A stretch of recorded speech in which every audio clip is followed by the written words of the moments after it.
Jennifer, I believe we're waiting for 3 alders, is that correct? And did you get the note from Alder Alboris? Okay.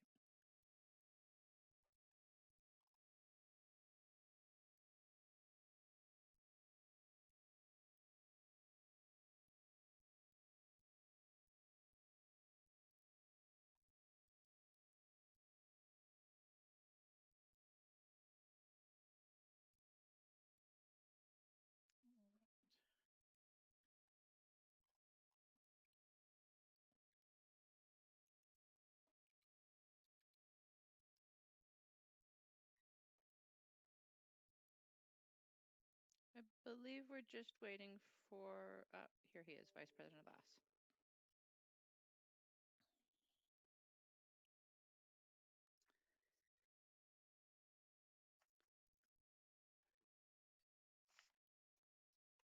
All right, then the hour of 6:30 having arrived, we will call to order the Common Council meeting of Tuesday, August 4th, 2020.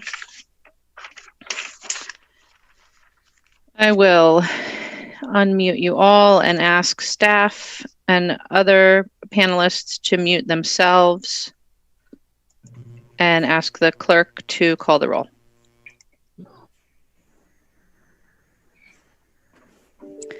Alder Kemble. Here. Alder Lemmer. Here. Alder Martin. Here. Alder Moreland. Here. Alder Prestigiacomo. Here. Alder Rummel. Present. Alder Skidmore. Here. Thank you. Alder Tierney. Here. Alder Verveer. Here. Vice President Abbas. Here. Alder Alboris. Here. Alder Balde. Yes. Alder Bidar. Here. President Carter. Present. Alder Evers. Here. Alder Foster. Here. Alder Furman. Present. Alder Harrington McKinney. Present. Alder Heck. Here. Alder Hennick. Present. Madam Mayor, we have quorum. Thank you. All right. I'll ask staff to read the instructions, please.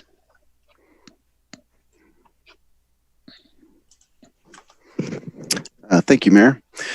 Welcome to our virtual meeting. If you lose connection at any point during the meeting, you can reconnect by clicking the link in your original email.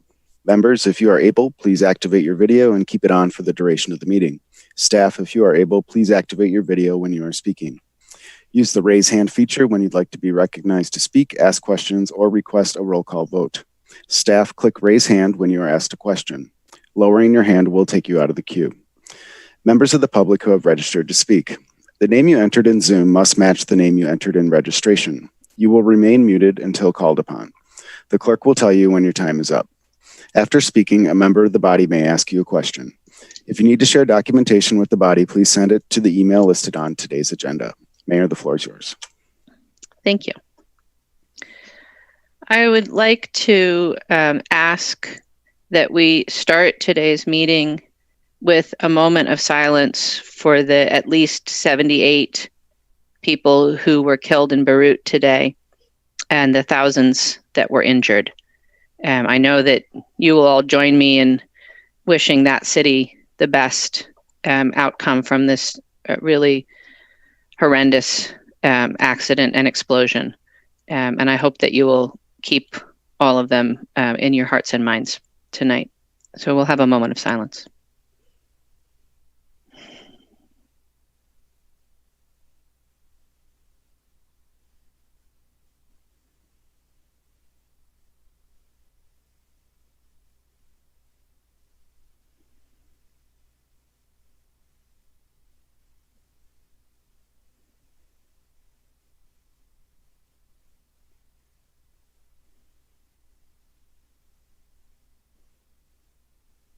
Thank you.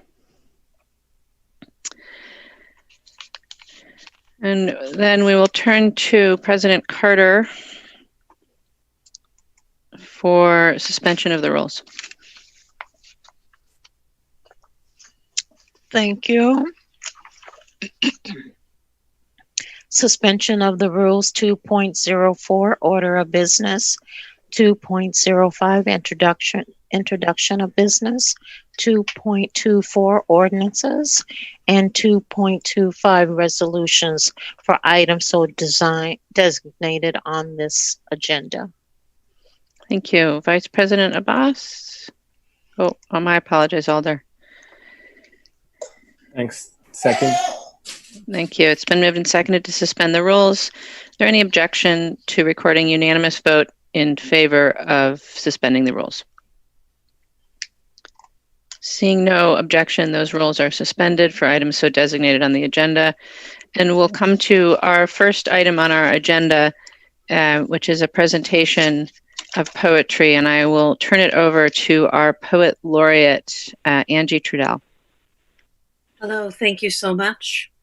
It's my great pleasure as the Madison Poet Laureate and the first Latina to also introduce a Latina, Dana Maya. Poet and essayist Dana Maya is from the Mexican diaspora. Her work has appeared in Feminist Formations, Volta, the anthologies Listen to Your Mother and Basta, 100 plus Latinas Against Gender Violence, zines, city buses, memorial sites, museums, and other public spaces. Dana collaborates with artists transnationally on projects for social change and writes with a Madison collective of poets called the Spontaneous Writing Booth. Her recent works have responded to youth incarceration, strangers, diagnosis, gun violence, immigrations, and longing or belonging. Please welcome poet Dana Maya. Thank you to Angie Vasquez, and thank you to the mayor and to the Common Council for this invitation. Thank you. This poem is called Pandemic 1. It's a series of poems all named Pandemic. Pandemic 1, Close Call. When the pandemic came, the doors of the houses closed, then the restaurants closed, the doors to the schools closed, and the shops and salons closed. Then the places that never closed. We went home, took off our real clothes, put on pajamas, and sitting close, read the news. It said not to stand too close. The space prescribed was 6 feet. But every distance seemed like an opening. It filled with our longing. We couldn't stop looking at each other as we always had, but more now. Averted eyes, downcast. Walking the bike path, we held our breath as we passed. We wanted to know strangers. We thought about the strangers every night as we read. We were good citizens. We washed our hands. We thought about bodies and missed all the people we knew and didn't know.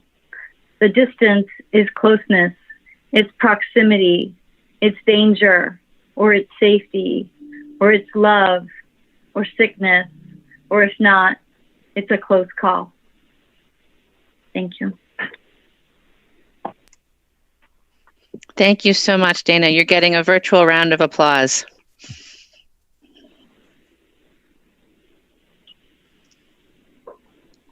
And thank you, Angie, again, for bringing us poetry on a regular basis. All right, we'll turn then to item number 2 on our agenda, President Carter. Thank you. Item number 2, 60826, honoring the life and legacy of Georgia Congressman John Lewis, will be read by Alder McKinney.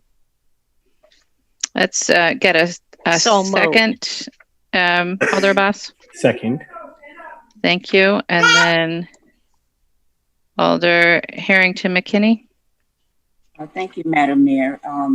This has to be one of the highest honors that I've had the opportunity to partake in since I've been an alder, honoring the life and legacy of Georgia Congressman John Robert Lewis. Whereas Georgia Congressman John Robert Lewis passed away on July 17, 2020, at the age of 80, and whereas Congressman John Robert Lewis was born in 1940 as the son of sharecroppers and attended segregated schools as a child in Alabama. And whereas Congressman John Robert Lewis served as a Democratic member of the House of Representatives from the state of Georgia for over 30 years. And whereas Congressman John Robert Lewis was referred to as the moral compass of Congress by his colleagues in the House of Representatives. And whereas Congressman John Robert Lewis served as a role model for generations of civil rights activists and Black lawmakers. And whereas Congressman John Robert Lewis dedicated his life to the fight for civil rights and racial justice, enduring brutal beatings and over 40 arrests. And whereas as a young man, John Robert Lewis became a freedom fighter, protesting the segregated interstate bus service by riding at the front of the buses.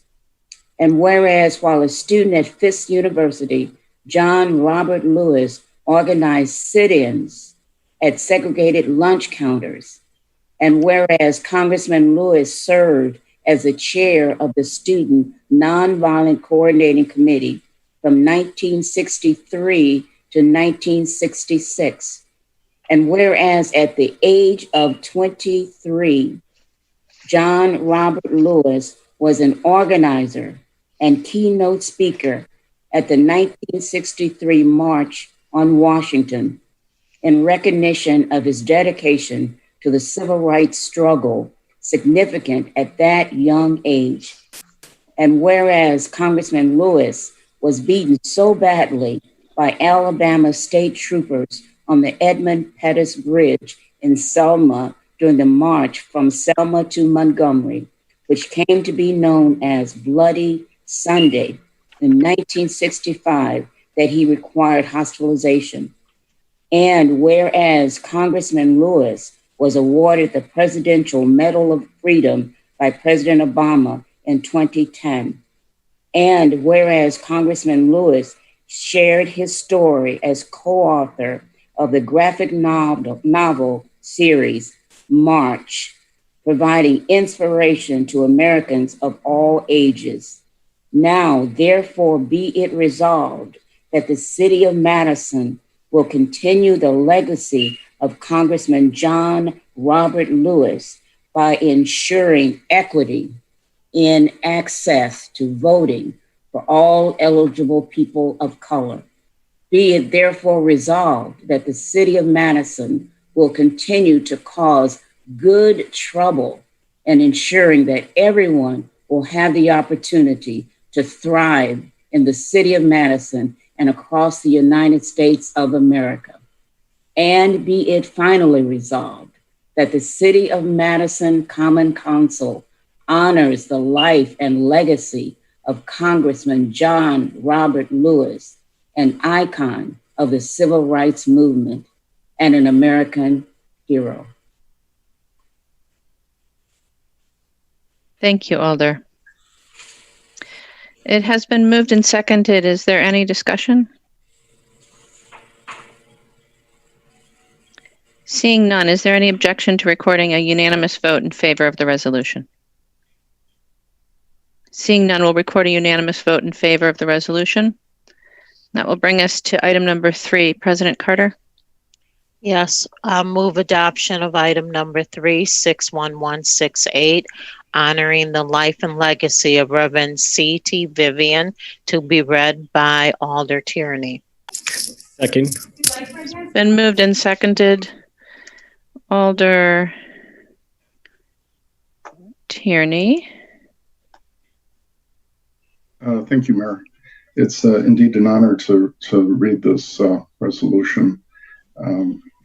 Last year, I had the opportunity to go to the National Civil Rights Museum in Memphis with my family, and I know it was very touching being able to show my daughter the exhibits that were on display that shared so much about the life of Reverend Vivian and John Lewis and Martin Luther King Jr. and other icons of the civil rights movement.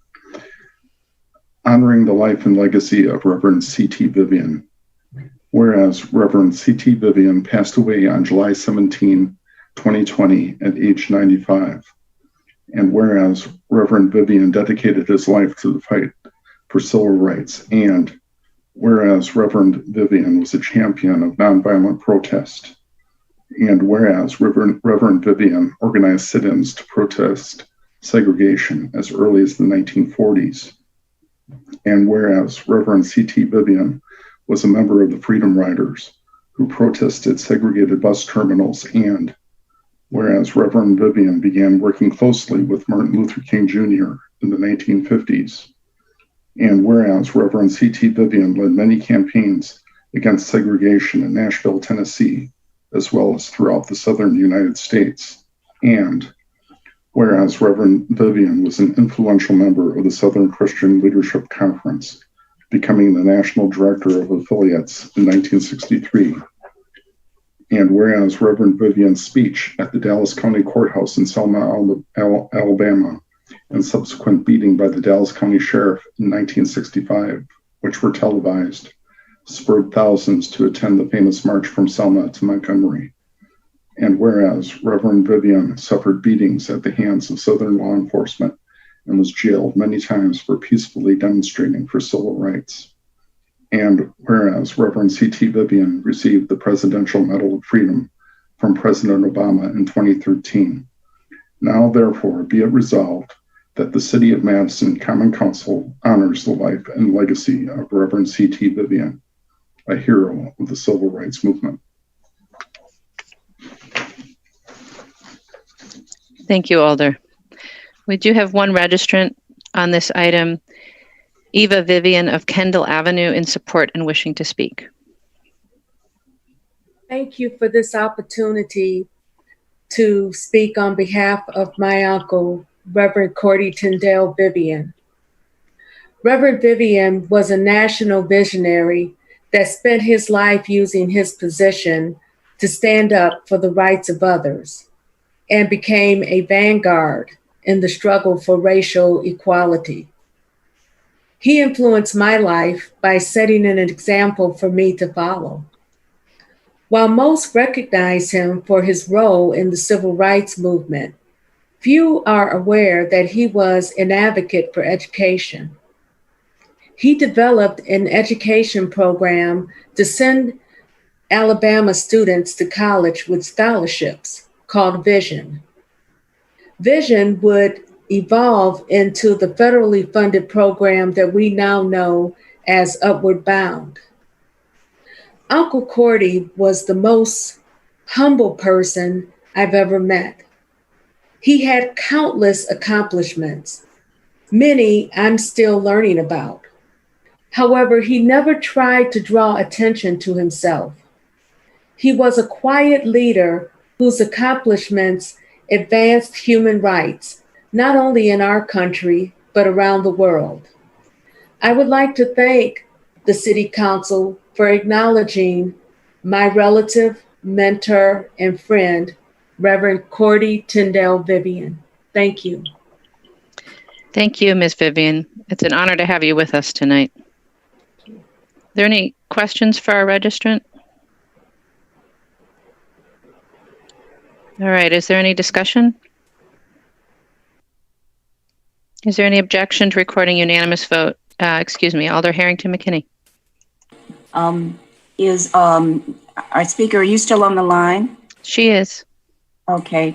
My question is that what was the lasting thing that your uncle left with you to continue what he started? Was there a lasting imprint that he gave to you that you're honoring today?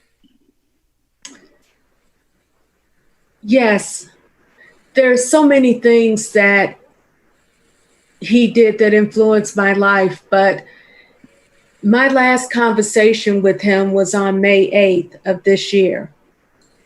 And he told me he was very proud of me, that I was a warrior, because I conquered, I obtained my doctorate degree in the face of breast cancer. He was very proud of me, and he told me to go forward and always do what I felt was right. So I will spend the rest of my life honoring his legacy and helping those who need my help and support. And I think that's something that we can all do. I strongly encourage everyone to encourage those around them to vote. My uncle risked his life so that each and every American could have the right to vote.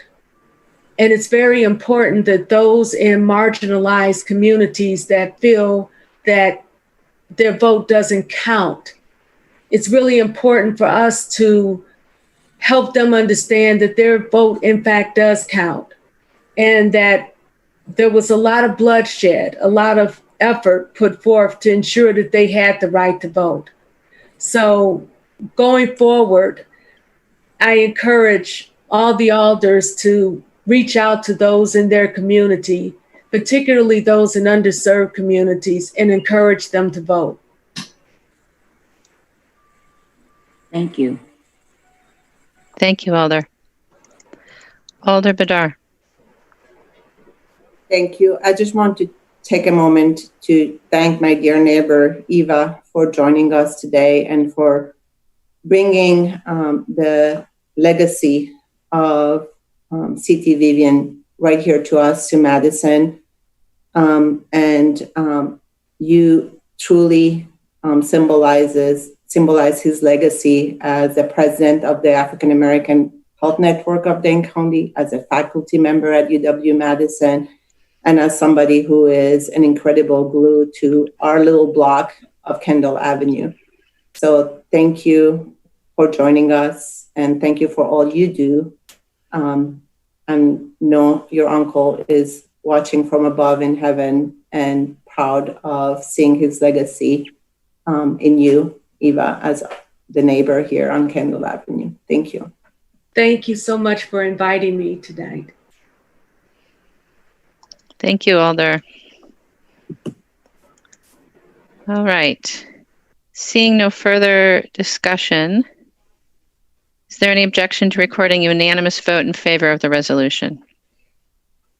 Seeing none, we'll record a unanimous vote in favor of the resolution.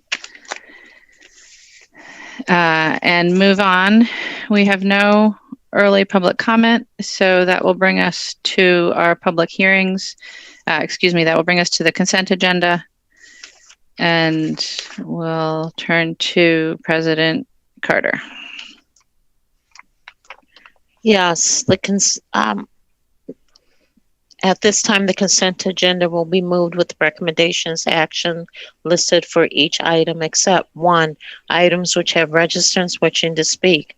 2, items which require extraordinary roll call vote and are not on the consent agenda by unanimous consent. And 3, items which alderpersons have separated out for discussion, debate purposes.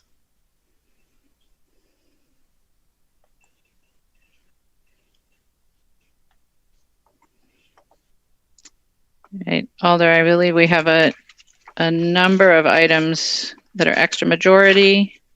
Yep. Or additional recommendations. If you're ready, agenda items 5 through 17 are public hearing items. The following items are extra majority items. Extra majority vote items will be recorded as unanimous votes unless a roll call or exclusion is requested. Item 18, Legistar 61391. Item 22, Legistar 61625. Item 84, Legistar 61295. Item 91, Legistar 61356. Agenda items part of the consent agenda with additional recommendations as noted. Item 99, Legistar 60869.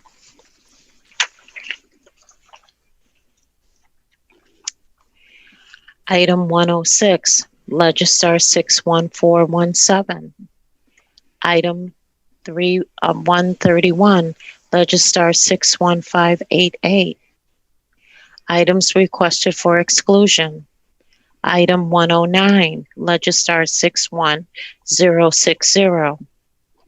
Items introduced from the floor for referral. Item Legistar 61659 and Legistar 61659 is recommended to refer to September 1st Common Council meeting. And Legistar 61667 is recommended action is referred to CCEC, Finance, PSRC, and Equal Opportunity Commission.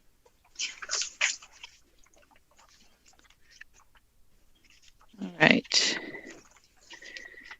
So we have item 109 requested for exclusion. We have a registrant on item 22. And I'm just checking if there are other items with registrants since I last went through.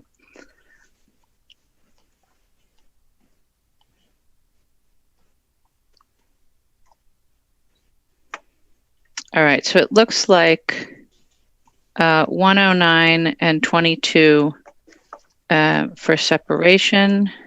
Are there other items that alders wish to have separated from the consent agenda?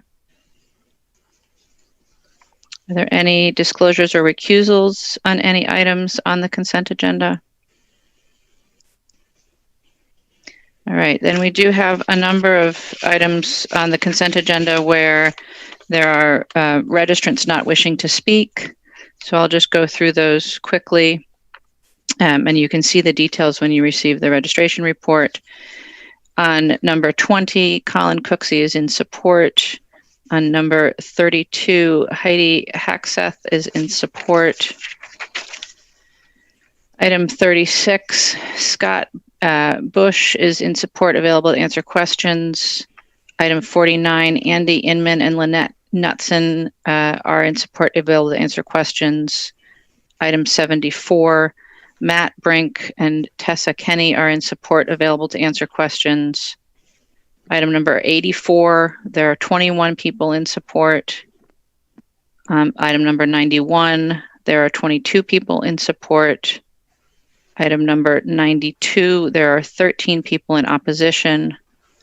Item number 95, Bob McCaig is in support, available to answer questions. Item number 99, there are 21 people in support. And item number 106, Allison Lindsay Mayers is in opposition. Are there any questions for any registrants on items registered on the consent agenda? All right, seeing none. Again, our items for exclusion are 22 and 109. Is there any objection to recording a unanimous vote in favor of the consent agenda? Seeing no objection, we'll record a unanimous vote in favor of the consent agenda. And we'll move on to our public hearings.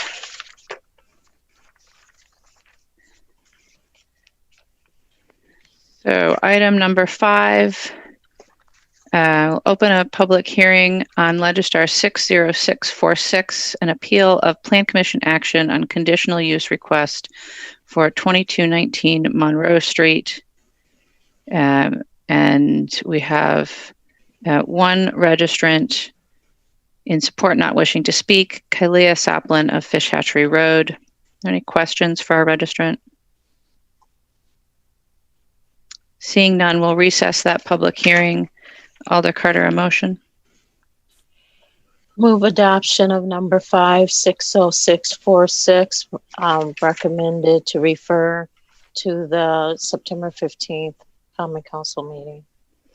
Second to refer. All right, it's been moved and seconded to refer. Is there any objection to recording a unanimous vote in favor of referral? Seeing none, that item is referred. Take us to the report of the Alcohol License Review Committee, item number 6. We'll open a public hearing on Legistar 60452, which is a new license for the melting pot. We have 2 registrants, Claire Hukaroth of Ames Street in support, and Jade Kachansky of Orchard Street in support. Neither wishing to speak. Are there any questions for the registrants? Seeing none, we'll close that public hearing. President Carter. Move adoption of item 6, Legistar 60452, with conditions. Second to condition. All right, so it's been moved and seconded to grant with conditions. Is there any objection to recording unanimous vote in favor? Seeing none, that item is granted with conditions. Takes us to the report of the Plan Commission and item number 7. We'll open a public hearing on 60888, which is a second substitute creating sections of the MGO requiring bird-safe glass treatment on specified buildings and structures. We have several registrants, starting with Matthew Reetz of Gregory Street in support, wishing to speak, representing the Madison Audubon Society. Thank you so much to Common Council and the Mayor for the opportunity to speak again about this issue. I am the Executive Director of Madison Audubon. We are a science-based conservation organization with roots in Madison as far back as 1897. I'm here representing thousands of members in the Madison area, in addition to really countless more residents who know and understand the value of birds to our local economy and ecosystems and way of life. It's well known that nearly 1 billion birds die from window collisions in the U.S. every year. Madison, especially due to its unique natural features that attract a remarkable number and diversity of birds during migration and year-round, is contributing significantly to that number. And we know that this is happening, and we know glass building elements are one of the main causes. We don't need to debate that. We don't need any further study. One of the issues raised by opponents of this ordinance, or really any other code that requires change and improvements to practice, is the cost associated with it. I'm no expert on those costs, but even I can see flaws in those analyses, and I'm not here to argue the finer points of that. What those analyses don't talk about is the other more severe costs, and those come from doing nothing. Doing nothing while tens of thousands of birds die in Madison every year means real, sweeping, immeasurable costs to the city and its residents. And these costs come in reduced economic benefits brought by birds through tourism and bird watching and ecosystem services like pest control, pollination, nutrient cycling, and on and on. They come through significant costs to mental and physical health, because enjoying birds and being in nature provide incredible benefits. There certainly are reduced benefits by the sickening smack of a bird hitting your office window. And you can just note how much people have turned to birds during this difficult pandemic. At one point, you couldn't buy bird feeders and binoculars online. They were sold out everywhere. So the final cost is really that to Madison's status as a progressive city that embraces its role to steward its natural resources and recognizes that not doing so is unsustainable for its future. So this is a problem. It's a documented problem, and it's a very preventable one. It's one that has been happening right in front of us for years. We've both figuratively and literally swept it aside as we removed lifeless birds beneath our home and workplace views.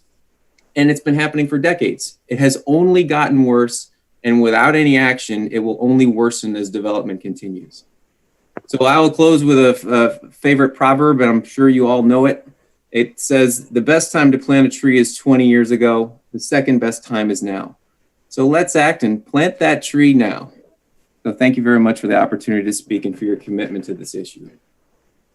Thank you. Our next speaker is Bryan Lenz from the Plains, Virginia, in support, wishing to speak, representing the American Bird Conservancy, to be followed by Alfred Peter Cannon. Mayor, there is no Bryan Lenz in the list, but we do have a Marsha and Peter Cannon. All right, so we'll go then to Alfred Peter Cannon of Cherokee Circle, in support, wishing to speak, to be followed by Bill Connors. Good evening. How long will new buildings under construction in Madison last? Or more specific to this evening's discussion, how long will the windows in those buildings last? New home windows have a 20-year warranty. I think it's safe to assume that no one is going to replace glass windows in a new building for at least 20 years. If that glass is not bird-friendly, it is going to be there, killing birds, for at least another 20 years. I first became aware of the scale of the problem of bird glass collisions about 16 years ago. Every time I drive by one of the newer reconstructed glass cubes that seem to be the building flavor of the day, I wish that we had started doing bird-friendly glass a long time ago. How long can we keep killing hundreds of millions of birds a year before we start running out of birds? Please think long-term and take the first step tonight to keep birds common. Thank you. Thank you. Our next speaker is Bill Connors of West Main, in opposition, wishing to speak, representing Smart Growth Greater Madison. Thank you. And I see my PowerPoint is up. Can you hear me? Yes. Okay. Hello, I'm Bill Connors. I'm the Executive Director of Smart Growth Greater Madison, and thank you for the opportunity to speak with you this evening. We are urging the City of Madison to hit pause on the proposed bird-friendly glass. Are you okay? To gather and analyze data before moving forward. Why?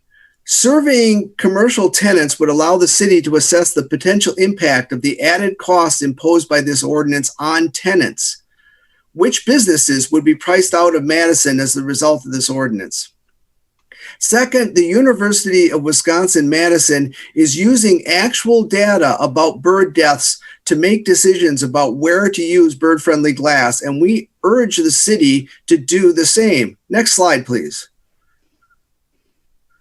For example, UW has put adhesive film containing a dot pattern on the glass at Ogg Hall, but I'll note that they did not do it on all the glass on Ogg Hall. They are doing it on the glass connector between the two towers, which is marked by an oval and an arrow. They are not doing it on the prominent glass corner on one of the towers.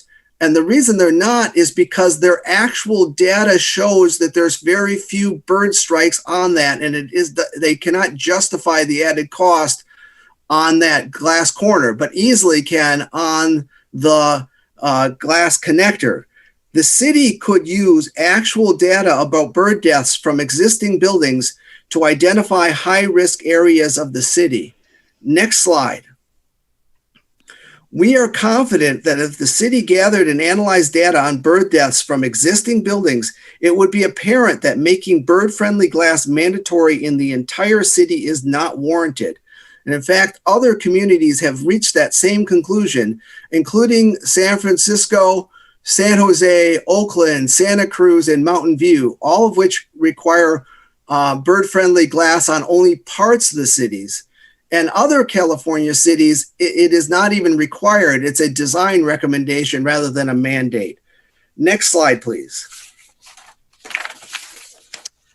There is a substantial cost if bird-friendly glass is mandated. Kind of standard curtain wall glass. I'm not talking cheap stuff. I'm talking like high quality standard curtain wall glass, $12 a square foot. If you go to some of these others with striping, Fritz striping, or etched dots, you're at double the cost or 2.5 times the cost. And if you go to the top of the line product, and it's very desirable because it has a UV layer within it that birds can see, but humans cannot, that's nearly 4 times as expensive. And so the question is, will tenants be willing to pay the additional cost for this bird-friendly glass, or will they say no, in which case development won't happen? Next slide, please. This graph shows activity with architects throughout the country. And as COVID-19 hit, activity with architects plunged. And what this will do is that it will show up in the next 18 months as a sharp drop in new projects coming into the pipeline. This is the time where the city should be acting to encourage development, more development, not discourage it, because there's a gap in the pipeline, a very large gap in the pipeline coming up soon. Next slide, please. New development is extremely important to the city of Madison's budget. The city is up against its levy limit mandated by state law, and new development, net new construction, is an extremely important component of increasing the city's levy limit every year. And if that doesn't happen, if development slows down, future budgets are going to be very, very challenging because the city's levy limit is not going to go up. Next slide, please, or not go up as much. Finally, regardless of what you do, if you're going to enact this or not enact this, we ask that you add to the draft ordinance, to the list of approved treatments, the glass that contains the UV layer that birds can see but humans cannot. And then one of the brand names is Arnold Ornolux. Thank you, and I'm open for questions. Thank you. Our next speaker is Kathy O'Donnell of Excelsior Drive in opposition, wishing to speak, representing the Gialamas Company, to be followed by Aris Gialamas. Hi, thank you for letting us speak tonight. We spoke to the Plan Commission in early July, sharing that we are not opposed to reducing bird deaths by working on some creative changes within our architectural community, but requested a pause in this decision while research could be completed on the financial effect and design options to ensure space is still leasable and desirable to tenants in the future. We were told our financial estimates on costs were overstated, as all developers do, or based on cheap glass as a comparison. I wanted to take this time to explain my cost estimates are based on actual financial information, not made up on inflated information, and the effects to tenants is not minor as shared by others. We compared our most recent development of a 5-story office building in 2018 on what it would cost to construct today by attaining actual estimates against the original costs. With construction increasing an average of 7% each year and the added cost of recent water retention rules in Madison, we are struggling to justify the investment in developing new buildings and the increasing rents this will require in an already unstable market. The cheapest glass quoted to use in a commercial building we researched with glass companies around Wisconsin. $6.95 a square foot would be the cheapest glass. Solarian Solexia, which was actually used on this building, was $10.30 a square foot. Ornolux, the preferred glass, is $46.55 a square foot now. That's the most recent estimate. To install safe glass that would not obstruct vision and daylighting would add $1.2 million to this project and increase rents by $1.50 a square foot. That doesn't include costs if we need to add EV charging stations and other projects in the future. Next slide, please. These are some of the bird safe options with a view from inside the building. These are lines and appliques. Next slide, please. These are dots and lines. Next slide, please. These are screening and lines. Next slide, please. This is netting. Next slide, please. This is Ornolux. We are at an unprecedented time in our world where many businesses are just trying to survive and figure out their future needs. We spoke to over 32 businesses about their willingness to lease space with less windows and or bird safety glass. That restricts vision while adding cost to rent. They are not opposed to reducing bird deaths and think we can get creative about this, but there is no interest in leasing this type of space with obstructed views, especially at this time. Operating costs are a major concern for our tenants on top of rents, and they are climbing at alarming rates. And they could climb further in the future to meet businesses as we define our new normal due to COVID-19 and other events in our nation. We are also concerned that while developers in this town are very gracious and provide opportunities in these new buildings for small, minority-owned, women-owned, startup businesses, charities, as we can tuck them in and help them grow, those opportunities are going to be reduced. Please delay any decision and complete research with input from the development, design, and business community before a final proposal is approved. I'm open for questions. Thank you for your time. Thank you. Our next registrant is Aris Gialamas of Excelsior Drive, in opposition wishing to speak, representing the Gialamas Company, to be followed by Ross Rikkers. Good evening. My name is Aris Gialamas. I'm with the Gialamas Company here in Madison. For those who don't know who we are a Madison-based development company that specializes in Class A office development, management, and maintenance. Over the past 40 years, our prized development, Old Sauk Trails Office Park, on the far west side, has become a top-ranked office park in the state of Wisconsin and is responsible for a tax base of more than $350 million. Now, that's property tax that goes directly to the city of Madison, not Middleton, not Sun Prairie or Verona, but Madison. I have lived in Madison my entire life, and we are a Madison company. Now, I'm changing things up a little bit from what I originally wrote. And I just want to say that I'm new at talking in front of the city council. A couple of weeks ago, I spoke in front of Planning Commission, and I was very taken aback by what I heard. I was talking about Madison versus the outlying areas and how we need to compete and not raise costs, thus pushing more companies outside of Madison. Some of the speakers after me responded by saying developers typically lie and only care about money. And when they develop a project, they sell it off and get out of town. Well, that could not be further from the truth. And I asked myself why people would think this way of us. And then it occurred to me, there are a lot of bad developers out there. Madison has its fair share of out-of-towners come into Madison, win the bid, develop something cheap or subpar, and leave town, leaving us with a big mess. I get it, but that is not us.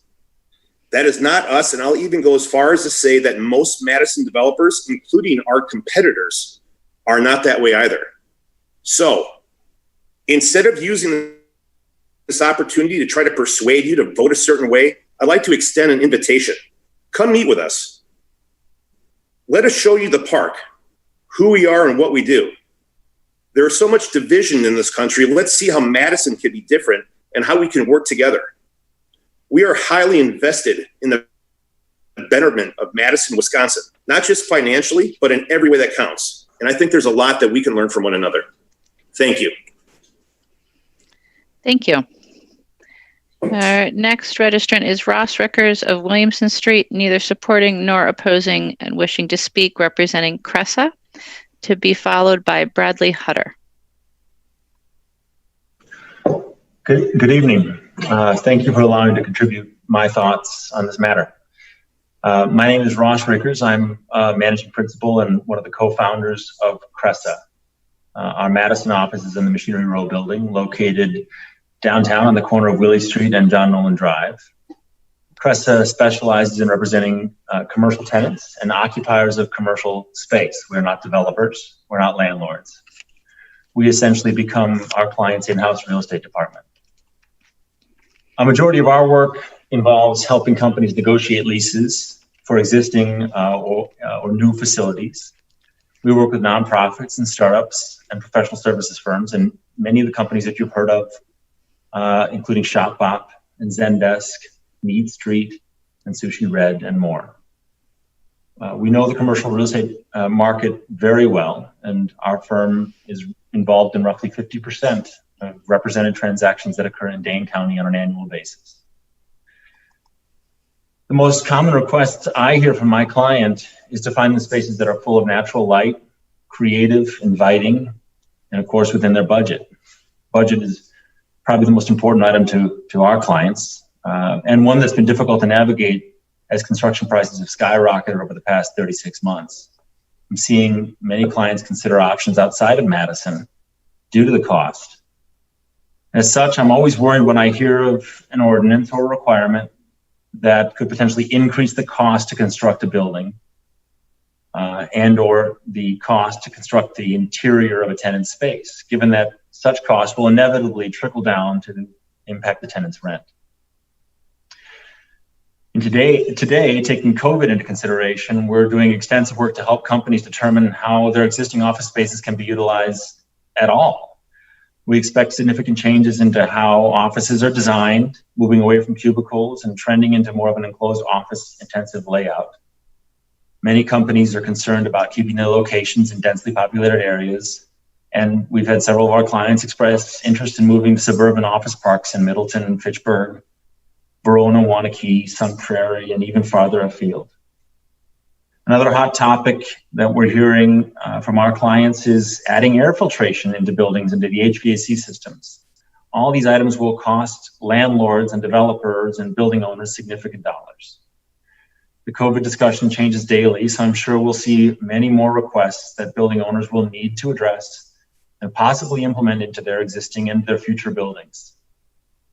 All in all, I am concerned that any increase in these costs for these new buildings will result in rents to increase significantly and take them out of reach for most nonprofits and startup companies and other local companies that we represent. In conclusion, my suggestion is to table the bird glass ordinance discussion until we have a better understanding of the impact that COVID will have on the commercial building market and how tenants will utilize their office spaces. Thank you for your time. I welcome any questions. Thank you. Our next registrant is Bradley Hutter of the West Beltline, in opposition, wishing to speak, representing MIG Commercial Real Estate. And after that, I believe we will return to Bryan Lenz. Yes, Mayor, there is no Bradley Hutter in the queue, so Bryan Lenz is here now. All right, so back to Bryan Lenz, the Plains, Virginia, in support, wishing to speak, representing the American Bird Conservancy. Hi, my name is Bryan Lenz. I am the Glass Collision Program Manager for American Bird Conservancy. We are located in the Plains, Virginia, but I live in Cedarburg, Wisconsin. I work full-time on glass collisions around the world, ordinances, an AIA class for architects, research, education, product design, and more. Each year, collisions with glass kill up to 1 billion birds in the United States. If you started counting now and did not stop, it would take you over 19 years to count that high. The good news is that this is a preventable crisis, and everyone can do their part by designing bird-friendly buildings and fixing existing glass.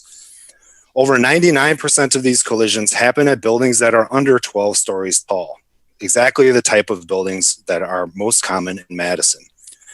I'm part of a team led by UW-Madison and Madison Audubon that is studying the collision issue on the UW campus.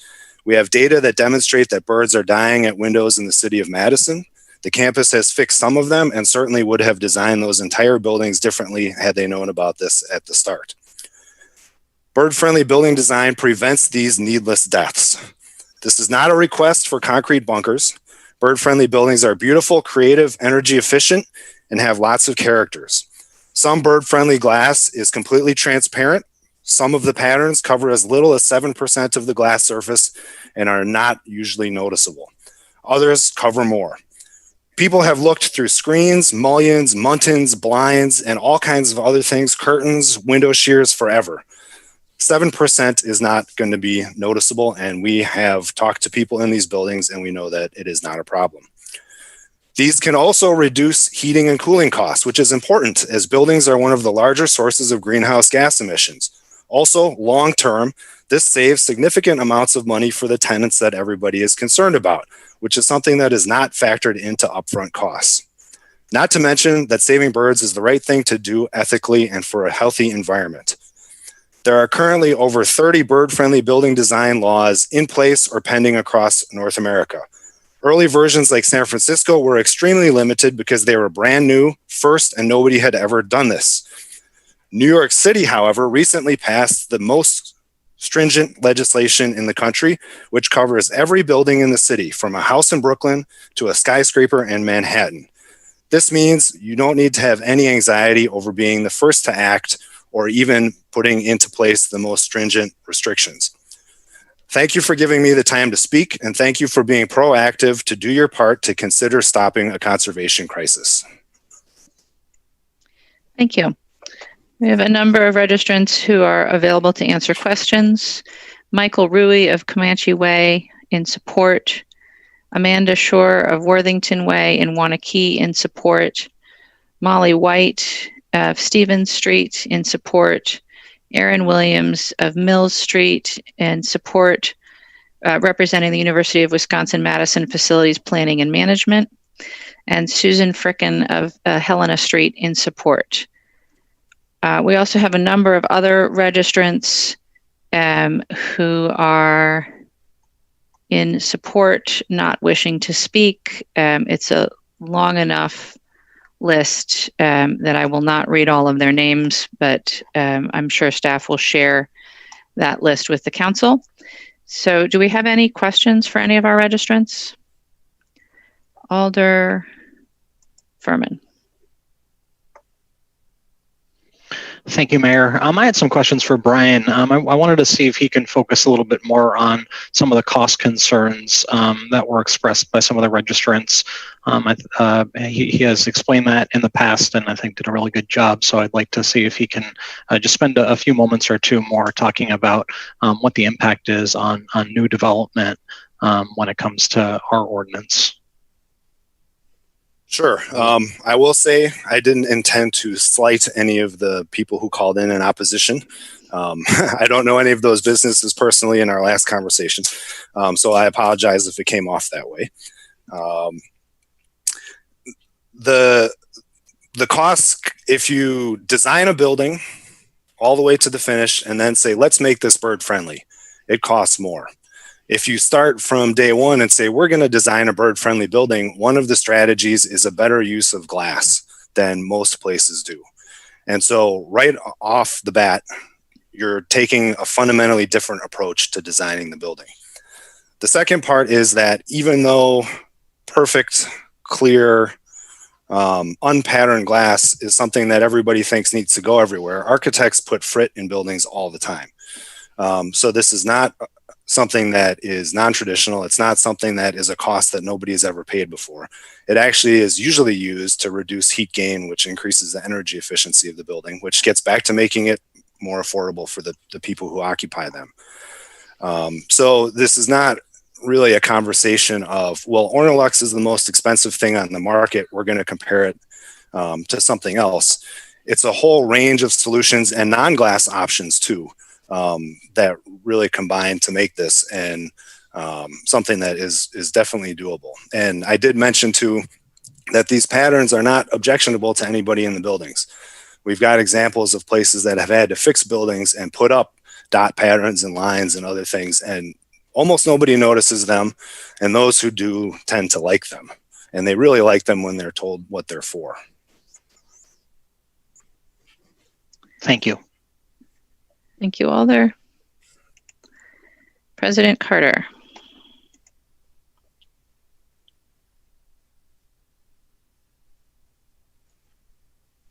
Yes, thank you. I have a question for Mr. Connors. One of the speakers showed different patterns, different materials other than the one that you had recommended. What do these other materials work just as well? Or is your opinion only using the Oroville, I believe it was? I don't have it in front of me. Yeah, so my understanding, and you might want to ask Kathy O'Donnell about this as well. You know, my understanding is the ones with the dots and the line patterns and the one with the UV layer are fairly equally effective at preventing bird strikes. The big difference between them is the impact on humans inside the building looking out. Okay. So the tenants vastly prefer not having their vision impeded in a Class A office space. They don't want to have the vision impeded. They don't want to have the amount of light coming in impeded. And so while that fritting and dot pattern glass works well on, say, a staircase, it doesn't work very well on offices from the tenant's perspective. But the UV glass, they can't see. Humans can't see the UV layer, but birds can and don't strike the glass. And so I would encourage you also, as I say, to ask Kathy O'Donnell more about this. She was the one that displayed the photos of what it looks like from the inside with some of these different glass patterns. Okay, thank you. Is Kathy O'Donnell on? Yes, I am. Okay, so can you answer that question also? Yeah, these are all things that are recommended by different ornithological associations and Audubon Society and involved in different cities. So these products all are ones that they've said work well to deter birds hitting the glass. They vary greatly in price. All are more expensive than standard glass. And we actually ordered samples when we heard this was coming up. We got as many, photos. We visited some sites to look at what the effect was. And people really felt it, in some cases, some of those, understanding that you aren't always 50 feet away from glass in office buildings. You may be 3 feet from your window, and turning around and seeing those dots or those lines is very obstructive. And it almost gives you a sense of, some people said sort of vertigo. Again, they think we could get creative. Maybe there's a portion we could do stuff on. This is just so encompassing. And they really felt that the option that they could still see through and see the beautiful vistas that Madison has to offer, the green space that we have a lot more of in Old Sauk Trails Park than even required by City of Madison, that it gave them a healthier feel. And they're just dying for that outside, bringing it in feeling in those buildings. And that's why a lot of glass is used. And some people really want that from ceiling to floor, so their staff feel like they're in a really open, inviting area. Okay, thank you. Mm-hmm. And I just have one more question for Bryan Lenz. Is he still on? Yes. Maybe not. Yep, I'm here. Okay, Bryan, is there any studies to track bird patterns? So when you are building an office building, for example, that we could tell the different flying patterns of birds? Or is this something that you're saying in your research that it should be on all sides? There are a ton of variables that go into it, but when it kind of comes down to it, birds go everywhere. So certain things can make certain parts of buildings and certain features next to buildings, make those sides more likely to be a problem. But the kind of external things to buildings change depending on how people change landscaping and parking lots and things like that.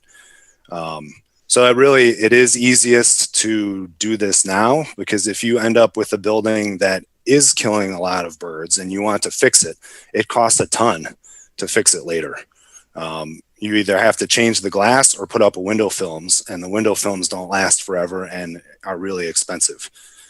So it's something where, it is definitely most cost effective to just do it right from the beginning.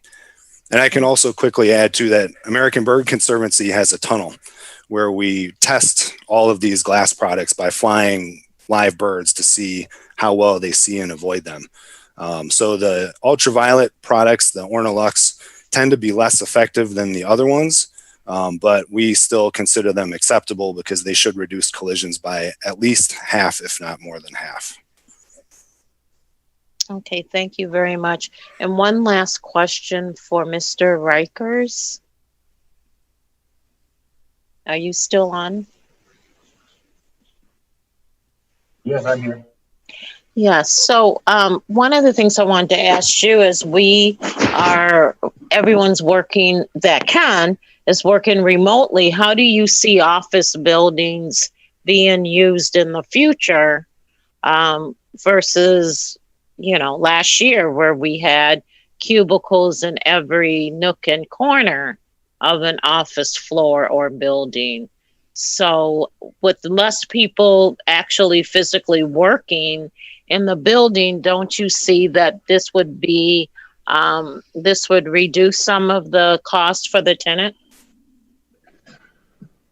Well, that's a great question. I certainly am seeing fewer people currently working. The tenants that we represent that are looking for office space are looking for less office space. You're absolutely right. But most commercial tenants in Madison are in the midst of commercial leases and are still grappling with how they're going to bring their staff back, hopefully as soon as possible when it's safe. And one of the solutions that a lot of the clients that we're working with are exploring is to put more people in private offices rather than in cubicles. And so one of the reasons I'm concerned about this is that as you put more and more people in private offices along the window, they may have an issue with this glass. The second issue would be one, as you mentioned, of looking for a new office space. So as companies look for new office space, my concern is as the expense of this glass increases the cost of new buildings.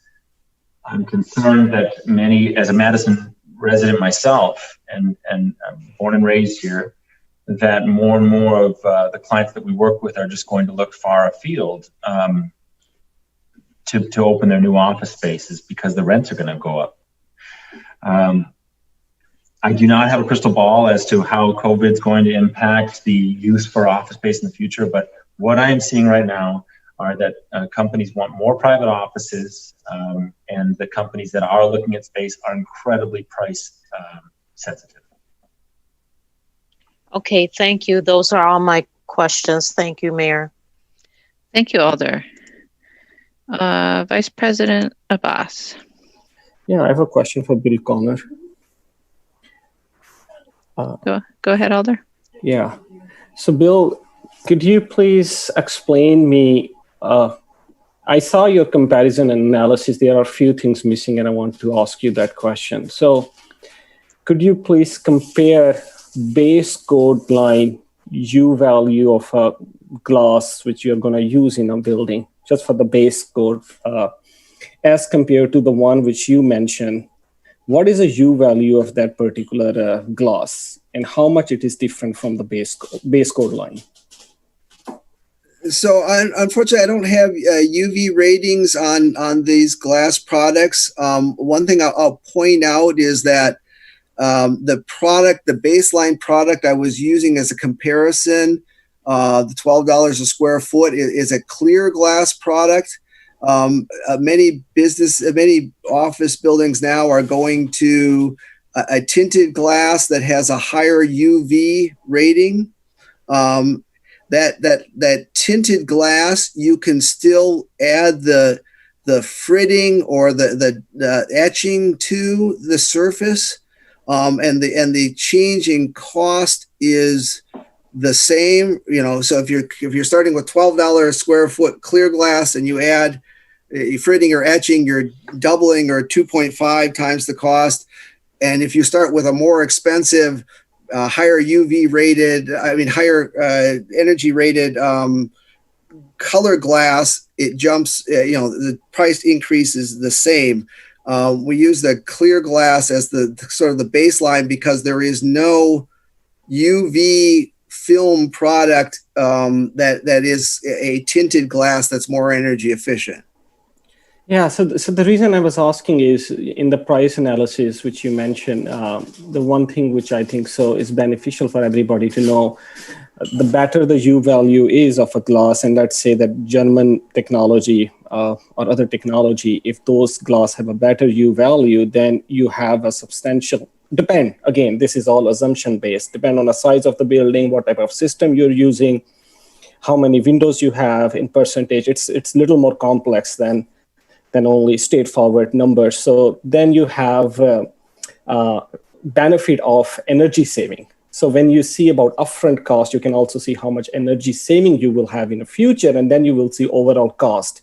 So that was the angle I was trying to, that's the reason I asked that question, and I'm explaining that question for the knowledge of the attendees. My second question to you is, during your cost analysis, the second thing I did not see is, if you go for if you substitute the regular glass with the other technologies, did you check with Focus on Energy how much they pay to offset that cost? I am not aware of Focus on Energy having a program to offset if you use the other glass. That may be the case, but I have not inquired. Yeah, so it's not about bird glass, but if the U value is better than the base code, they will pay incentives to offset that cost. So the question here is, if you could in the presentation show us the value as compared to the baseline code, and then might be we can see how much Focus is paying to offset that cost. We don't see any of those analyses, and we also did not see any analysis about energy saving. So these are the kind of like some question I thought additional information would be good if you had that. Yeah, unfortunately, Alder Abbas, those are good questions. I don't have that information at my fingertips, but we could certainly get it to you. I appreciate that. Thanks, Bill.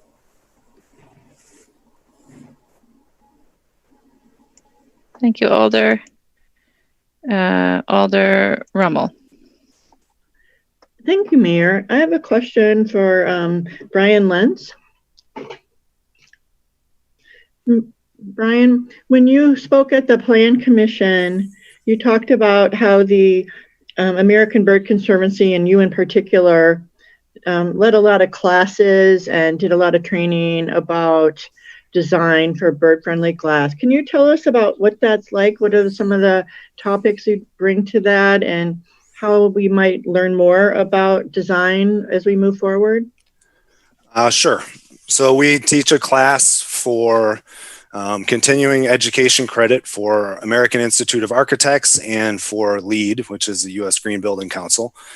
And it starts off by giving you a little bit of the scale of the problem, how many birds are dying, and showing how those numbers are derived. Then we talk about how birds see and navigate through the world, and how they understand the world and understand their own body size, so that anybody who takes the class going forward gets a bit better of a window on why we talk about the things that we do.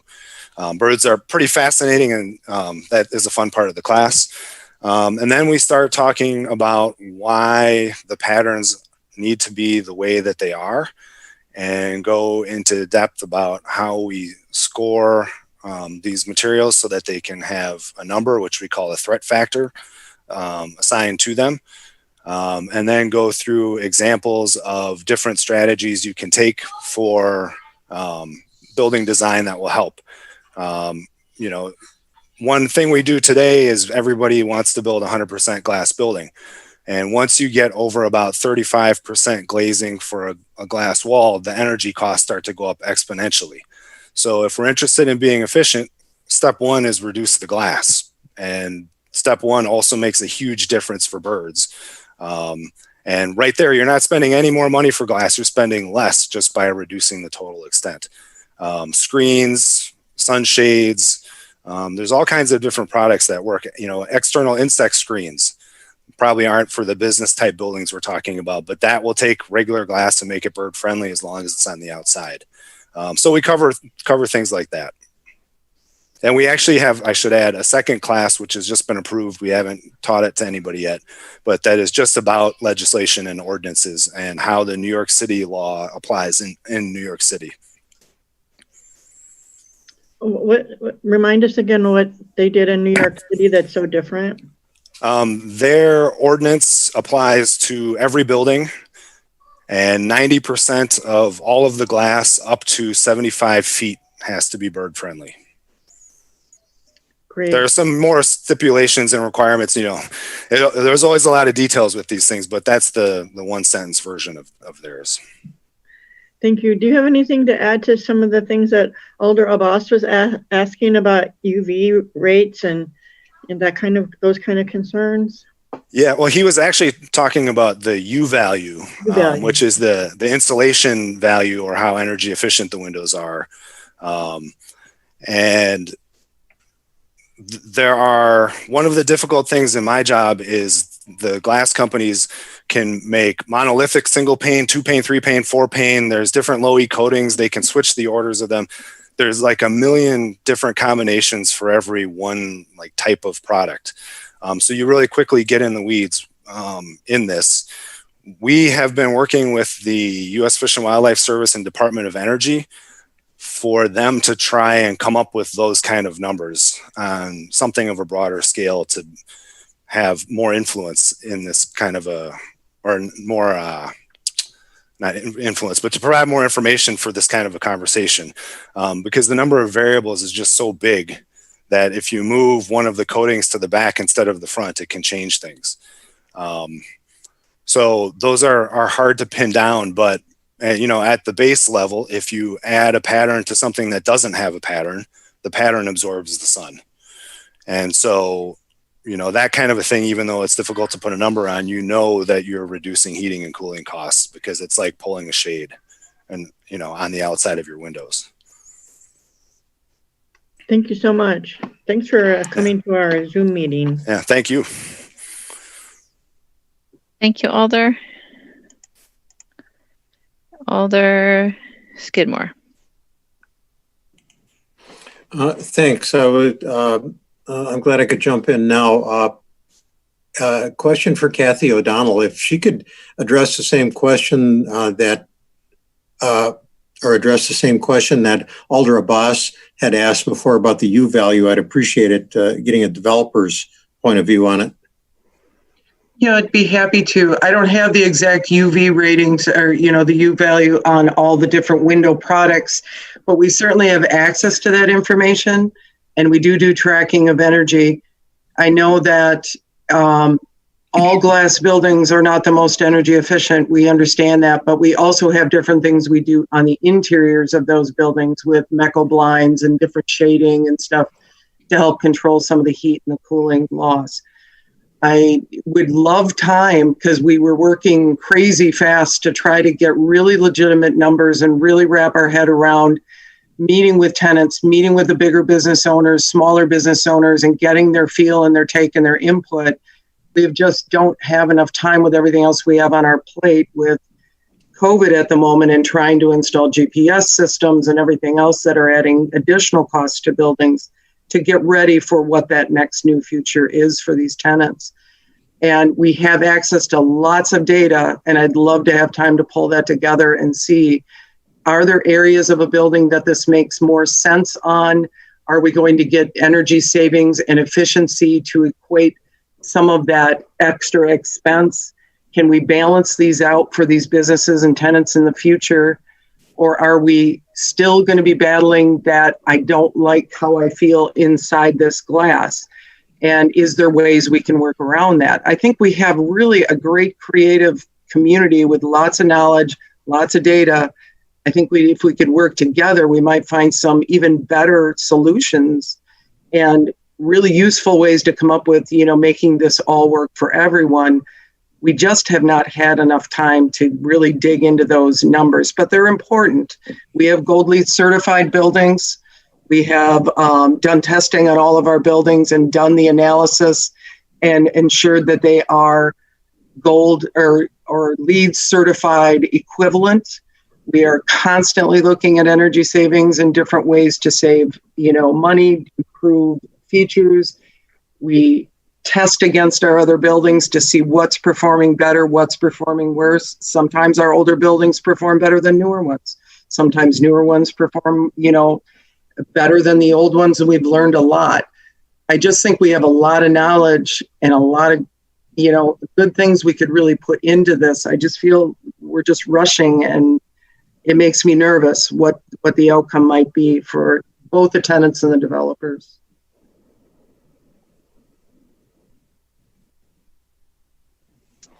Does that answer your question, Alder?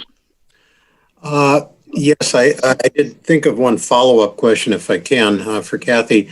I really appreciate the explanation, and I really appreciate what the Gialamas company has done for the city and the 9th District.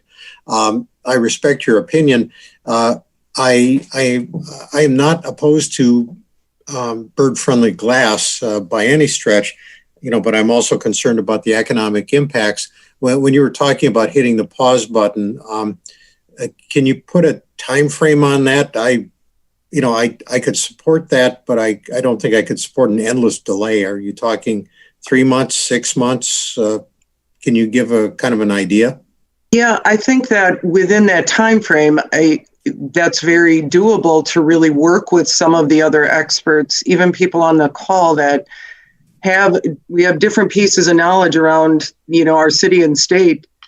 And we have our architects and our general contractors and our construction vice president working on these numbers and looking at the cause and effect. I'm trying to get some more samples of different products, actual samples in our hands. It's been very difficult to get different things in the environment we're in right now with shipping challenges and with things coming from overseas and, just delivery of products at the moment and finding people to pick up their phone to get you what you need. So I think that with a few months, 3 to 6 would be doable to take time to really think this through and get those. We got these experts and they're slowing down. The architects are slowing down. It's the right time to grab a few and really think this through and get some engineers involved, get some of our people in the city that really understand these cause and effects and really see what we wind up with. I just think it would be enormously beneficial. Thank you. Thank you, Alder. Vice President Abbas. Thank you. One question for Bryan. Bryan, from your knowledge, when we construct a building, from energy, I'm going to talk about energy efficiency standpoint, we see when we put windows, and I agree with you, once you get 35, 40%, the energy efficiency will compromised, especially in the climate zone where we are. We are climate zone 6. So my question to you is this: when we do energy efficiency analysis, we see facade, north side, east side, west side, south side, where we have to put windows and how we can accommodate building and make it really attractive plus energy efficient. With the bird ordinance, like in New York, which you mentioned, I didn't get a chance to read that. Is there any, because I'm not aware about how the birds travel, is there any knowledge around there, like east facade, you should not put windows, or west or south or north, or it's kind of like everywhere that we have to do this ordinance and implementation?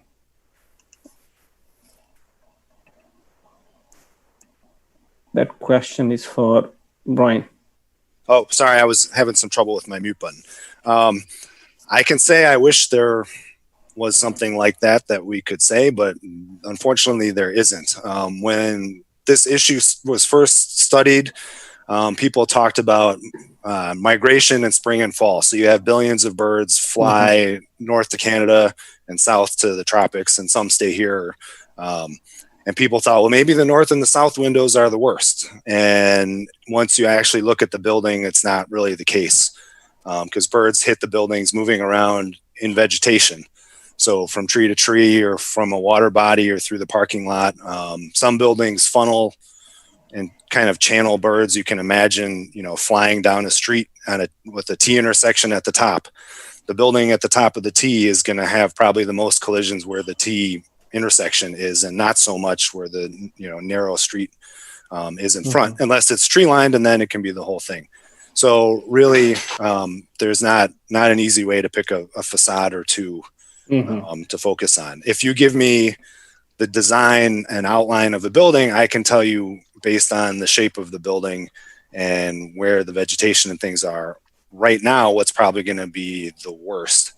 But that's never a guarantee, and things change, landscaping changes, the surrounding building changes, streets change. So a long way to say no, there's not a simple way to do that. I really appreciate that answer. Thanks. Yeah, thank you. Mm-hmm. Thank you, Alder. Alder Moreland. So it seems as if the developers don't really have an issue with the concept of having more bird-friendly, I guess, glass. Would the body be, I guess, conducive to re-referring this for a little bit more research to be done? I mean, is there a sense of urgency that we need to do this now? Although we're still in questions for registrants and the public hearing. Okay. So I'll ask you to hold that thought until we at least have a motion on the floor. Okay. Thank you, Alder. But that said, I don't see any other questions for our registrants. President Carter. You're still muted, President Carter. I don't have a question for the residents. I have a question for the members that are on the Plan Commission. So All right. I'll wait. Thank you, President Carter. Seeing no other questions for registrants, we will close that public hearing. And President Carter, why don't we go then to questions for staff? So, President Carter, you have questions for staff? Or, I'm sorry, you have questions for the members of the Plan Commission. Yeah. Alder Furman has questions for staff. Thank you, Mayor. I don't know if this question is for either Matt Tucker or Heather Stoddard. I know Matt is I think actually they're both on vacation, but came tonight, so maybe they want to take turns answering it to justify being here. But I had a few questions. I first wanted to have them talk a little about the process on how this was developed and what the different public input was, and even starting from the earlier this year, the Plan Commission meeting where this was presented to, just so people understand a little bit of the background on this. All right. There you go. Heather, do you want to start? I can start with that and then invite Matt to add to it. So this was, really generated by alders and plan commissioners with great interest in moving forward on an ordinance like this. And I think at the staff level, the first thing that we did was to try to take a look at a couple of other cities that we thought might serve as good models for Madison to form an ordinance from. And the two that I think our ordinance, that staff spent the most time looking at were San Francisco and Toronto. And our staff, Chris Wells in the planning division, who couldn't be here tonight, spent a lot of time, and as did Matt Tucker, talking with folks in those cities that have helped to administer those ordinances over time. It was really helpful that Madison wasn't the first city taking a look at this. I'd say that the ordinance that we drafted to take to the Plan Commission for original thoughts on in February, the ordinance that we got the most from was really the Toronto ordinance. And we presented to the Plan Commission some general ideas and got some general direction from them too, with regard to what we saw in other cities regarding the height on the buildings that this pertains to. And so in most cities that we looked at, anywhere from 40 to 60 feet from grade. So the first 40 to 60 feet of the building, the bird-friendly glass ordinance would pertain to. We saw some cities where it was required citywide and others where it was only required in proximity to large parks and open spaces and bodies of water.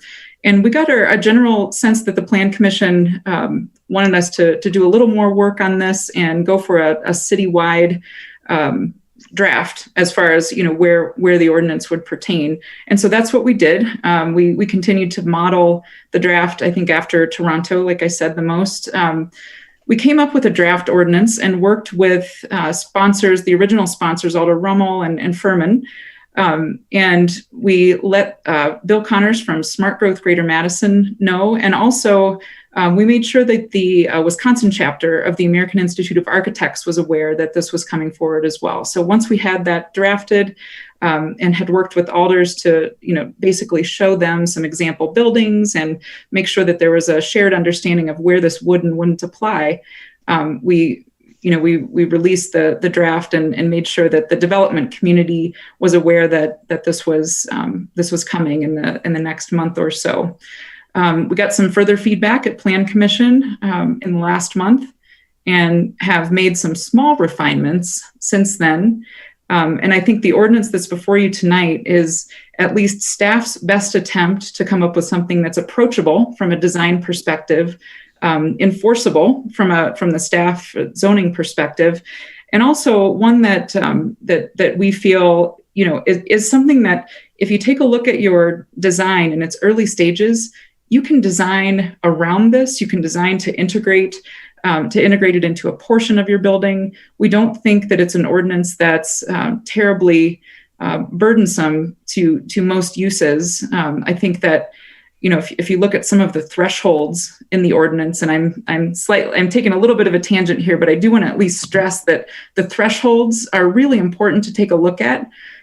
Basically, this would apply to any building facade where over 50% of that facade was glass, or it would apply to windows that are over 50 square feet in size, so 10 by 5 windows. So it's really, I think if any of you are picturing a glassy office building, that is really what you should be picturing. That's what we're thinking will really meet these thresholds and where the ordinance will apply.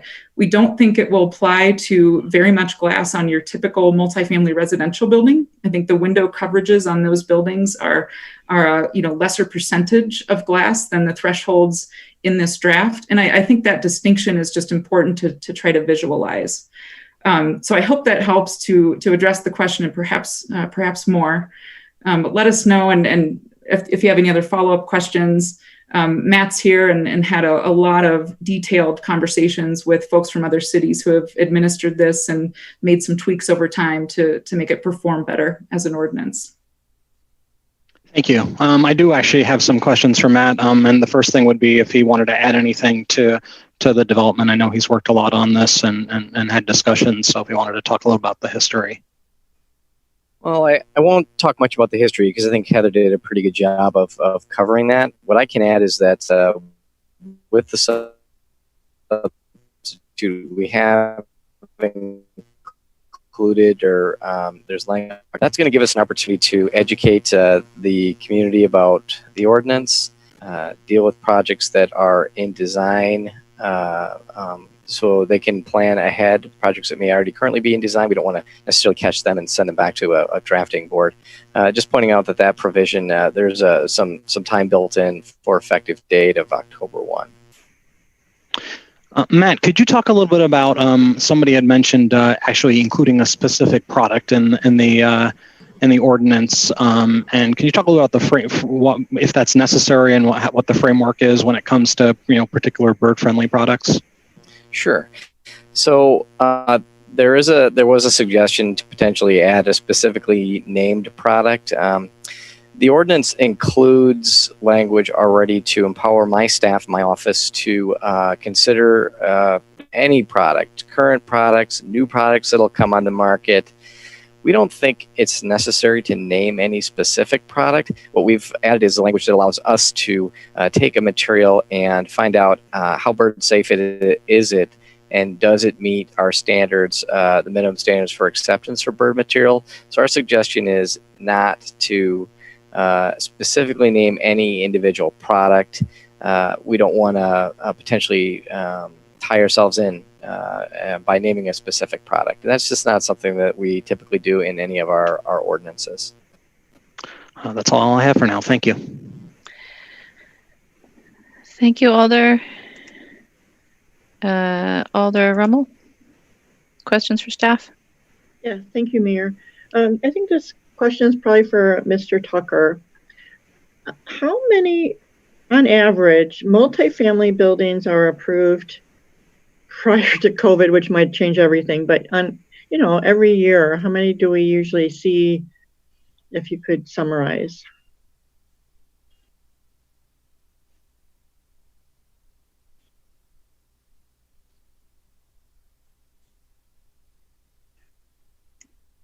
We may have frozen Mr. Tucker here.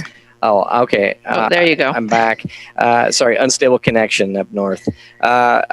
Maybe Heather has a better idea of the number of buildings, multifamily buildings. I would really just be speculating. I know everyone goes to the Plan Commission. Heather, do you have any thoughts on that? Well, let me try some math here. I mean, if we say we approve about 12 to 1,500 units per year, I mean, it's probably about 30 multifamily buildings of any scale. That's a very rough guess. Okay, and another rough guess, how many mostly or all glass office buildings do we approve in a given year? Well, a lot of the office buildings do move forward as permitted uses, and so the Plan Commission wouldn't see those. Matt may have a better sense of that one. I think we were looking at it. We took a look at this. I think we thought maybe somewhere in the range of about 6 office buildings. Okay, thank you. That's my question. Thank you, Alder. Are there other questions for staff at this point? All right, thank you both. And so now we'll turn to getting a motion on the floor. President Carter. Item 7, Legistar 60888. Move adoption. Second to adoption. Moved and seconded to adopt. Alder Rummel. I'm good. All right. Alder Furman. Thank you, Mayor. I wanted to just start by thanking staff for putting this together. They did a lot of really hard work looking at other cities. As it was mentioned, Madison is not the first city to do this or consider to do this. And because of that, I greatly appreciate them going out to those other cities that are in version 2, version 3 of what they have done and learn a lot from that. I think luckily, we're not being trailblazers here. We're doing something that we're learning a lot from other places. So I'm a bit offended when I hear people make comments, attendees make comments that this wasn't thought through. This was very thought through. As you heard, there was a lot of feedback given to city staff, and we've done a lot to learn from other cities. We have the ability to fix this and change this if we decide, if we figure out through implementation that there are issues. As Matt Tucker pointed out, there is flexibility on what can be used. There's constantly new products being added, but I think the important thing to note is when a developer takes this into consideration when they're developing a building, that they don't need to see huge increases of costs. They don't need to be, frankly, they also don't need to be doing, huge buildings with glass, from floor to ceiling. There are definitely creative and beautiful ways to incorporate glass into buildings and still make it bird friendly. So I'm excited about this. I'm glad that we are considering this, and I'm hoping the council supports it tonight. Thank you. Thank you, Alder. Alder Foster. Thank you. I just also wanted to quickly add my thanks to staff as well as to the plan commissioners for working on this. And I was able to attend the first session at the special plan commission meeting. And as many have said, there's just a lot of really good info on this. And I also was, I guess I shouldn't be surprised, but if you just sort of based your decision on what you heard from some of the members of the development community, it would sound like, the sky is falling and this is really going to be just a huge burden. I think the reality is that there's a real opportunity to make a very appreciable difference in reducing these bird deaths without a significant investment. And I think that our ordinance is crafted in a very smart way. And this really should be sort of a common sense approach moving forward. So I just wanted to add my thanks there. I'm very supportive of it, and certainly don't think that it needs any more time to do the rounds. Thank you. Thank you, Alder. Alder Rummel. Thank you, Mayor. talking a lot tonight, and I apologize. I don't normally talk 3 times, but I just want to also thank staff and all the people that participated in helping gather information, which included Madison Audubon, the American Bird Conservancy, the development community, and the UW-Madison.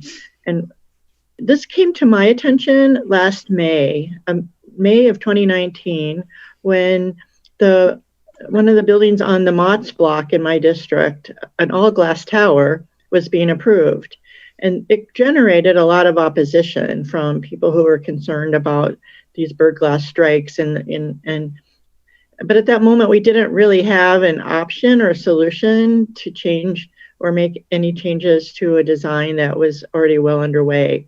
And so that's when I think we started on this path. So again, I wanted to reiterate what Alder Furman said. So by the time that February rolled around, there had already been a lot of discussion and among plan commissioners. Pretty much every time now a solidly or mostly glass building comes, or ones with like obviously corners are an issue, that we start or maybe it's me, I start asking about, had they looked at that? Did they know a change might be coming? So we've been pretty out front about telling developers that we're looking at changes.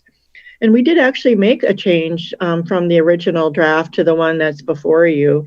I mean, the one before you has a couple additional tweaks, but the major change is we took out the upper level landscape elements as part of one of the standards, partly in response to the development community and Smart Growth, which also requested it. It was the only major request they made of us besides referral.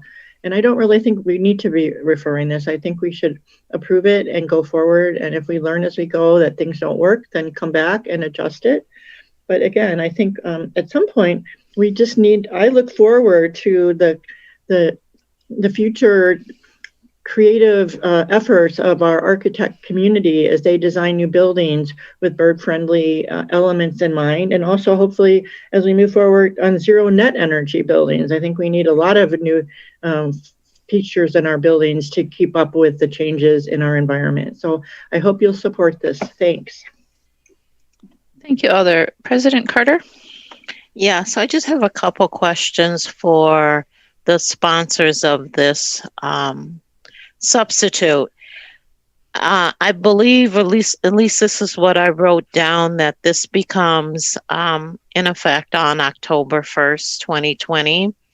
And I believe that you said that as developers came to the Plan Commission, you informed them that there might be a change. Was there any outreach to developers who are not currently coming to the Plan Commission? And it's all one big 15 question, but the other thing I wanted to know is there, is the effective date giving the development community time to adjust to this, since it's only roughly a month and a few weeks away? Thank you. And one more thing, just a comment, is that we were talking about bird safe glass in 2015. So it's not just last year, it's been a while. And I'll yield my time to hear what the sponsors have to say, or any member of the Plan Commission who wants to chime in. Thank you, President Carter. We do have Alder Heck with his hand up. So perhaps, Alder Heck, we can start with you. Thank you, Mayor. I'm not sure if I can answer all of President Carter's questions. I also had something to say on my own too, but I think at Plan Commission, my impression was that the primary representatives of the development community that were interacting with us at Plan Commission were members of Smart Growth Madison or Smart Growth Madison itself, and they represent a large number of developers. So I think the development community was informed through them, but it could be that other alders on Plan Commission or Ms. Stouter perhaps know if there were other components to any outreach. I'm not really sure, but I'll save my comment until we answer those questions. Thank you, Alder Heck. We'll come back to you. I think actually President Carter will turn to Ms. Stouter to see if she can answer those questions. Okay, great. Sure. President Carter, I think the one other body that we did reach out to was the Wisconsin chapter of the American Institute of Architects. And so their membership really does include a lot of the architects that are parts of development teams for projects moving forward in the Madison area.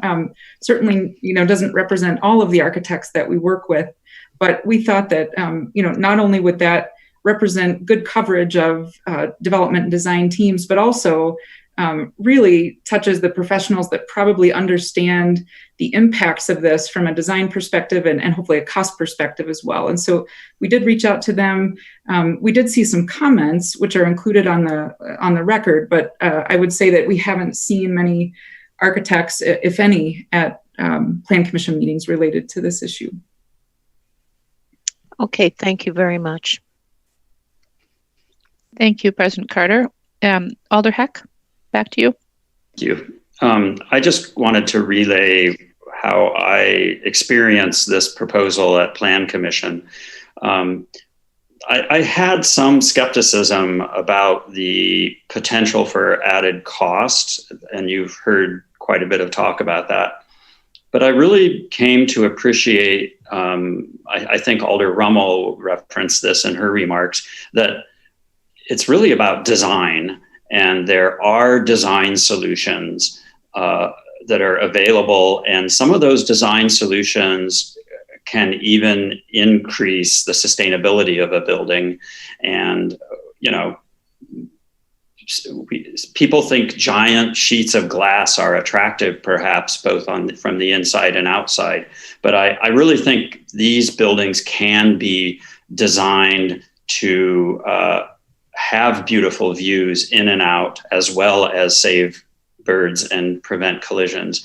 And I think the solution is design, and the numbers of the comparisons of, what a building cost in 2016 and what it will cost today under this new policy, I think not apples to oranges, because buildings will be redesigned and to take this into consideration, and the cost won't be nearly as exorbitant as one might think. So I ended up supporting it at Plan Commission, and I will tonight too. Thanks. Thank you, Alder. Alder Skidmore.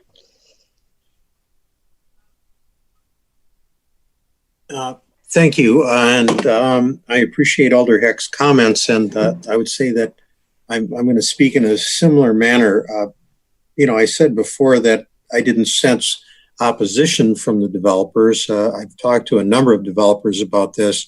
I think it's more some of the details that have been talked about, and one thing I just wanted to follow up on is something that I think Matt Tucker had mentioned, is that there's going to be some flexibility in this. And then Alder Heck talking about the importance of the architects and the design. I don't sense that the developers that I've talked to are interested in or really opposed to this. They just want to make sure that they can make money and incorporate a good design that their tenants can live with. So, for example, one of the questions was about a particular type of glass. It doesn't mean that glass should be called out, but it's an example that there's flexibility in the design, and that's what I think I'm hearing. And also, when Alder Rummel brought up about the effective date, they were talking about hitting the pause button for a little while and possibly moving the effective date back a bit to allow the developers to work with their architects to incorporate these components in would be would be a reasonable effort. I'm not sensing overwhelming opposition to the concept. It's just the details and the implementation. So, that's what I would offer. Thank you. Thank you, Alder. Alder Vice President Abbas. Thank you. Thanks for giving me opportunity again to speak. This window, the way I see that is absolutely I support this ordinance, and it's really important for ecological system and also for sustainability to really look comprehensively around the building, especially with the building design. And something, also sitting on a UDC, sometimes we have that debate on a floor. I don't understand all the gross building, because that's a separate debate, but from design point of view, do you want the window view from bottom 3 feet where you're standing? Or do you want window right in front of you? You don't want to cover everything. It's not efficient. So having said that, I think so there are building design. You can develop the design and you can see which facade, how you have to put windows, and how you can make the project more energy efficient, more sustainable, more eco-friendly. And I also want to say, after hearing from the staff about their outreach effort, I appreciate them, and also they're working really hard. And the staff, all the staff work they put on this ordinance. I think so. I am happy the way it is. I understand about cost concern. I think so. There are some ways where they can get some. I don't know if focus can cover it. Depend if it's above building code or not. So I am really optimistic. In future, might be there is a way they can find solution around it. So, thank you. Thank you, Alder. I have no other alders in the queue wishing to speak. It has been moved and seconded to adopt. Is there objection to recording a unanimous vote in favor of adoption? Marsha, Alder Rummel, did you wish to speak? Okay.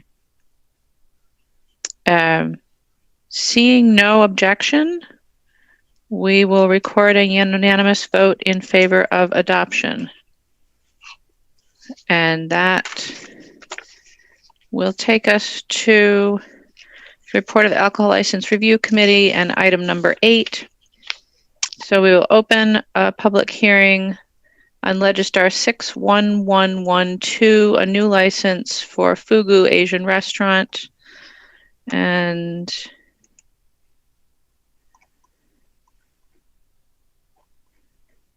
sorry, we have one registrant, Claire Hukaroth of Bedford Street, in support, not wishing to speak. Any questions for our registrant? Seeing none, we will close that public hearing. President Carter. Move to grant with conditions item number 8, Legistar 61112. Second to grant with conditions. Moved and seconded to grant with conditions. Is there any objection to recording a unanimous vote in favor? Seeing none, that item is granted. We'll come to item number 9, Legistar 61114, open a public hearing on a new license for the Doubletree Hotel Madison East. And we have several registrants. Andy Inman of Aspen Commons is in support, available to answer questions. Lynette Knutson of Martin Street in Janesville is in support, available to answer questions. And Claire Hukaroth of Ames Street in support, not wishing to speak. Are there questions for any of our registrants on item number 9? Seeing none, President Carter. Oh, excuse me. Let me close that public hearing and turn to President Carter for a motion. Move to grant item 9, Legistar 61114. Second to grant. Moved and seconded to grant. Is there any objection to recording a unanimous vote in favor? Seeing none, that item is granted. And that brings us to item number 10. So we'll open a public hearing on Legistar 61115, which is a new license for the Boneyard. And we have no registrants. So I'll recess that public hearing. President Carter? Yes, item number 10, 6115, move to refer Second to the refer. ALRC. Moved and seconded to refer. Is there any objection to recording unanimous vote in favor of referral? Seeing none, we'll record a unanimous vote in favor of referral and move to item number 11, which is Legistar 61116. So open a public hearing on a new license for Nani Restaurant. We have no registrants, so I'll close that public hearing. President Carter? Move to grant with conditions, item 11, Legistar 61116. Second to grant with conditions. Moved and seconded to grant with conditions. Is there any objection to recording unanimous vote in favor? Seeing no objection, we'll record a unanimous vote in favor. Come to the report of the Plan Commission, number 12. We'll open a public hearing on Legistar 60902, which is creating sections of the MGO to change the zoning of properties at 1802 and 1818 Packers Avenue. We have two registrants on item number 12, Kevin Burrow of University Ave in Middleton, in support, available to answer questions, representing Nothey and Bruce Architects, and Jim Rogers of Surrey Circle in support, available to answer questions. Are there questions for either of our registrants? Seeing none, we will close that public hearing. President Carter? Yes, move to adopt with conditions, item 12, Legistar 60902. Second to adopt with conditions. Moved and seconded to adopt with conditions. Is there any objection to recording unanimous vote in favor? Alder Kemble?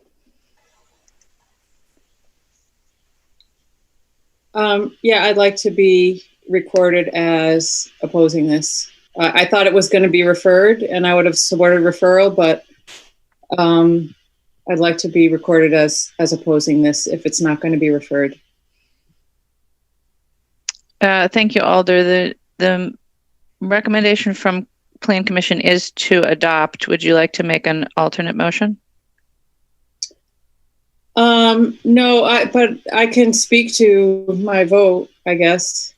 Both this and another parcel north of this are currently in the town. Well, the one north of it is currently in the town of Burke. This was just recently annexed to Madison, but they're both in the DeForest School District, and they're major new neighborhood developments being proposed. The one in my district to the north, we, on the consent agenda, we referred that item, the annexation of that item, to a later council meeting pending resolution between the Madison Metropolitan School District and DeForest School District. They're working on negotiating a deal to bring those parcels into MMSD.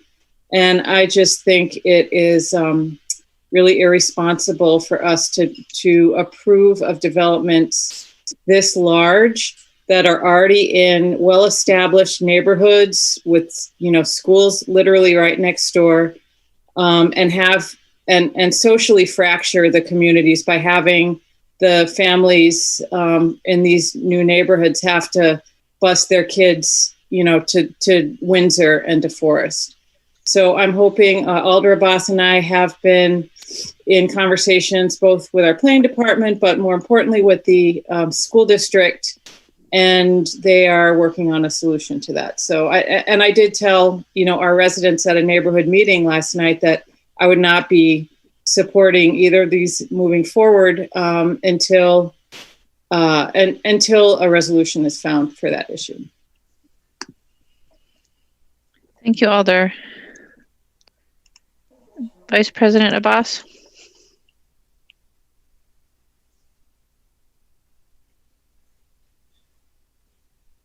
yours, let's see. Try again. Thank you. There you go. Alder Campbell, this is a different project. This one is Packers Avenue right next to Shiklimgan Avenue, right across that school and Lakeland University Medicine. That's different project. The one you are talking about, it still didn't came to Plan Commission. As per our discussion, we delayed it till September. Thanks.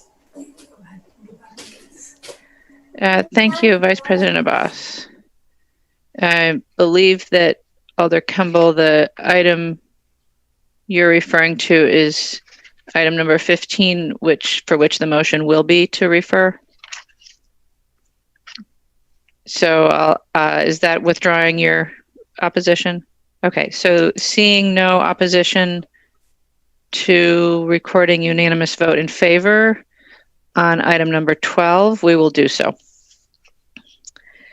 And we will come to item number 13, where we will open a public hearing on Legistar 60903, which is creating sections of the MGO to change the zoning of a property located at 909 Jennifer Street.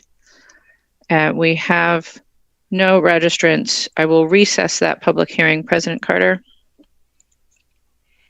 Move item 13, Legistar 60903, recommend to refer. Second to refer. Moved and seconded to refer. Are there any objections to recording unanimous vote in favor of referral? Seeing none, that item is referred. Takes us to item number 14. So open a public hearing on Legistar 60906, which is creating sections of the MGO to change the zoning of a property located at 8355 Mansion Hill Avenue. And also at, yes, so same address. We have one registrant, Bob McCaig of Menominee Falls, in support, available to answer questions, representing Continental 479 Fund, LLC. Are there any questions for our registrant? Seeing none, we'll close that public hearing. President Carter? Yes, move to adopt with conditions item 14, Legistar 60906. Second to adopt with conditions. Moved and seconded to adopt with conditions. Is there any objection to recording unanimous vote in favor?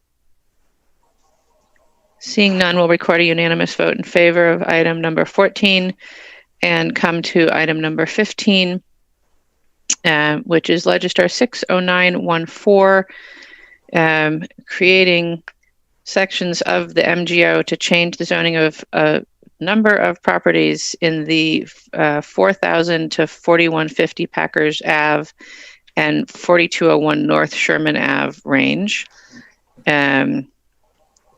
And so that public hearing is open. We have no registrants. We will recess the public hearing. President Carter. Move to refer item 15, Legistar 60914. Second to refer. Moved and seconded to re-refer. Is there any objection to recording unanimous vote in favor of re-referral? Seeing none, that item is re-referred.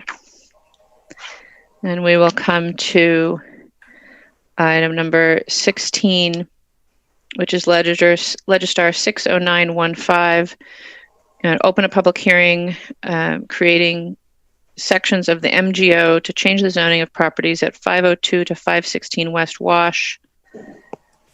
And we have registrants. Brian Reed of University Row, in support, available to answer questions, representing Keller Real Estate Group. Doug Hirsch of University Row, in support, available to answer questions, also representing Keller Real Estate Group. Thomas Keller of West Washington Ave, in support, available to answer questions. David Keller of West Washington Ave, in support, available to answer questions. And Tim Camps, also of West Washington Ave, in support, available to answer questions. Are there questions for any of our registrants on item number 16? Seeing none, we will close that public hearing. President Carter. Move to adopt with conditions number 16, Legistar 60915. Second to adopt with condition. Moved and seconded. Are there any objections to recording unanimous vote in favor?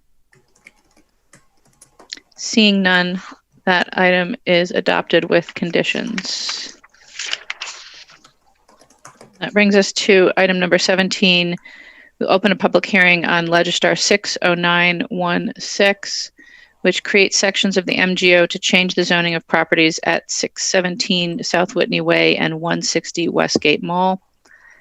And item number 17, we have no registrants. We'll recess that public hearing. President Carter. Move to re-refer item 17, Legistar 60916. Second to re-refer. Moved and seconded to re-refer. Is there any objection to recording unanimous vote in favor of re-referral? Seeing none, we'll record a unanimous vote in favor of re-referral. And that brings us to the end of our public hearings. And so we will move to item number 22. President Carter, a motion? Move to confirm item 22, Legistar 61625. And I do have an addition to the appointment. Where is Attorney Haas? Maybe he's not on. He's here. Attorney Haas? I just got a confirmation of a resident that I asked to be on, and they just confirmed. So I was wondering if I can add them, or do I have to wait? Where is? Oh, there he is. I think they could be added from the floor. Okay. Would that be right now, or is that later? Right now? Yes, as part of your motion, President Carter. Thank you. So I would like to add M. Adams representing Freedom Inc. All right, so the motion from President Carter is to confirm the appointments with an additional appointment of M. Adams from Freedom Inc. Is there a second? Second the appointment. All right, it's been moved and seconded. We do have registrants on this item, starting with Kajo Avaj of Grandview Boulevard, neither supporting nor opposing, wishing to speak. Okay. Hi, can you hear me? Yes. Okay. Thank you, President Carter, for that. I think it's extremely important that M. Adams or somebody from Freedom Inc. be part of the task force.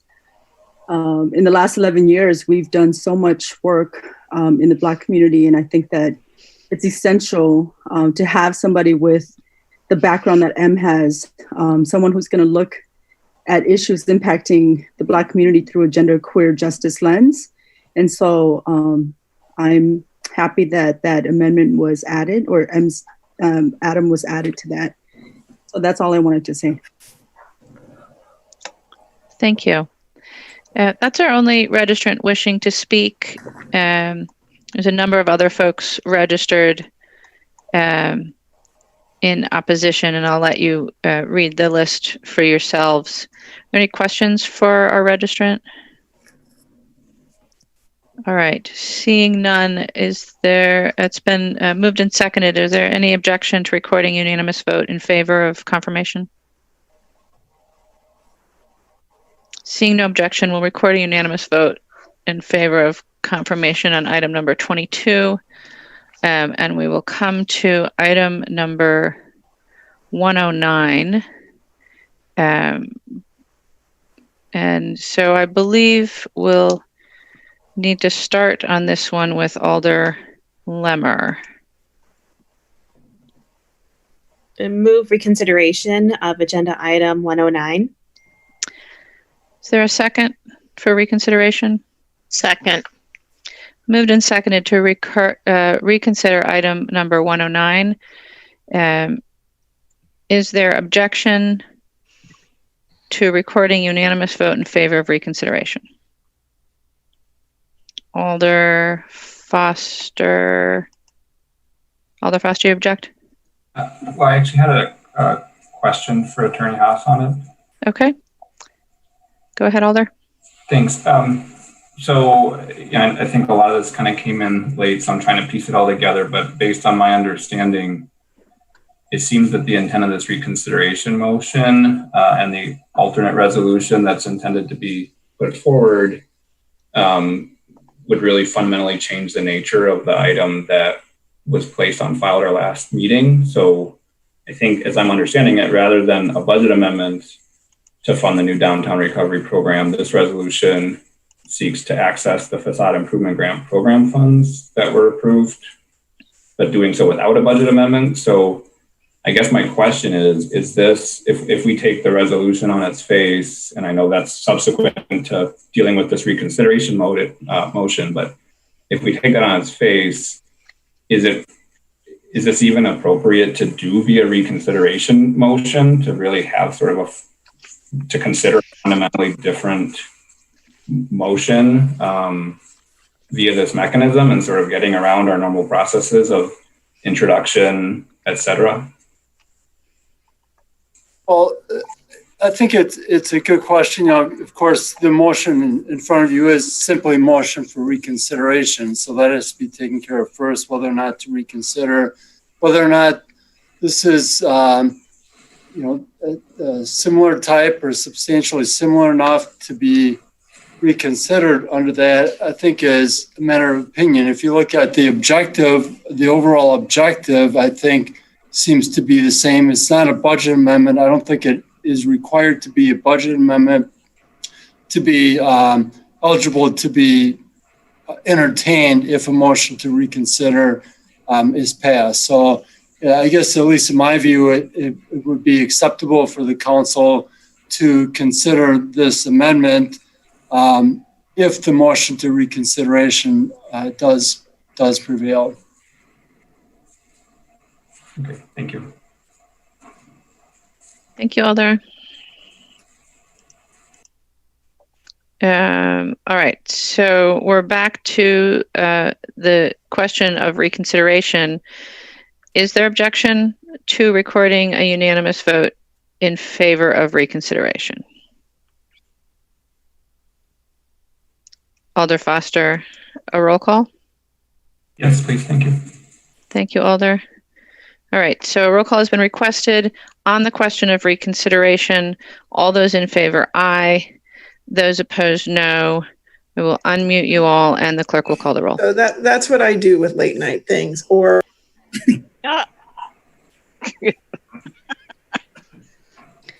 Alder Kemble. Aye. Alder Lemmer. Aye. Alder Martin. Aye. Alder Moreland. Aye. Alder Prestigiacomo.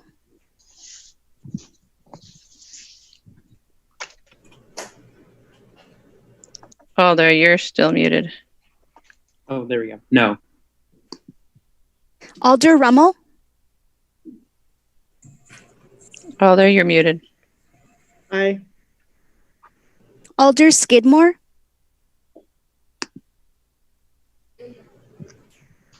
Aye. Alder Tierney.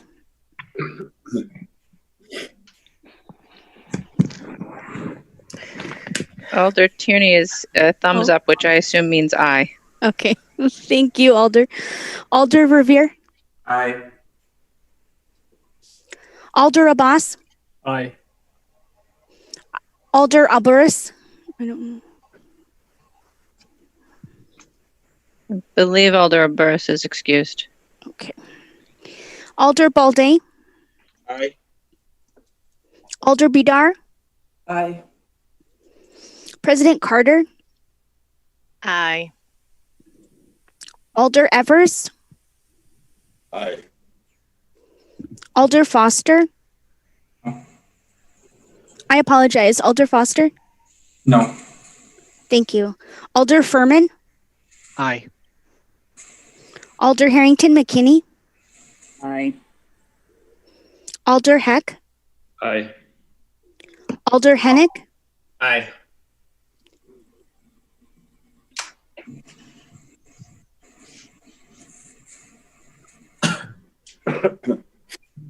Madam Mayor, there were 17 ayes and 2 noes and 1 excused. Thank you. With 17 ayes, the matter is back before us. And let me mute you all again and turn back to Alder Lemmer. Thank you. I'd like to move my alternate with the additional language of be it further resolved that grants provided by the City of Madison will be matched dollar for dollar by non-city resources. It's been moved. Is there a second to Alder Lemmer's? Alder Revere. Second. It's moved and seconded. Alder Lemmer, do you wish to speak to the motion? Yes, thank you. And yeah, thanks for everyone. Thanks to everyone for considering this. I'm proud to have authored this alternate resolution to get needed aid to State Street businesses. Thinking back to the plight of business owners that we heard from, such as Mr. Makhtabi, I'm convinced that we have a role to play in helping businesses like his survive. This area is an economic driver for the city. 25 people of color and 38 women-owned stores here. And minority-owned businesses, women-owned businesses comprise 62% of the businesses on State Street. And through no fault of their own, they are struggling. They are deciding day to day whether to close or for good. And I think we ought to help. I worked with Alder Revere on this alternate, and there are a number of substantial changes. And I'm hoping that these changes will allow me to earn your support.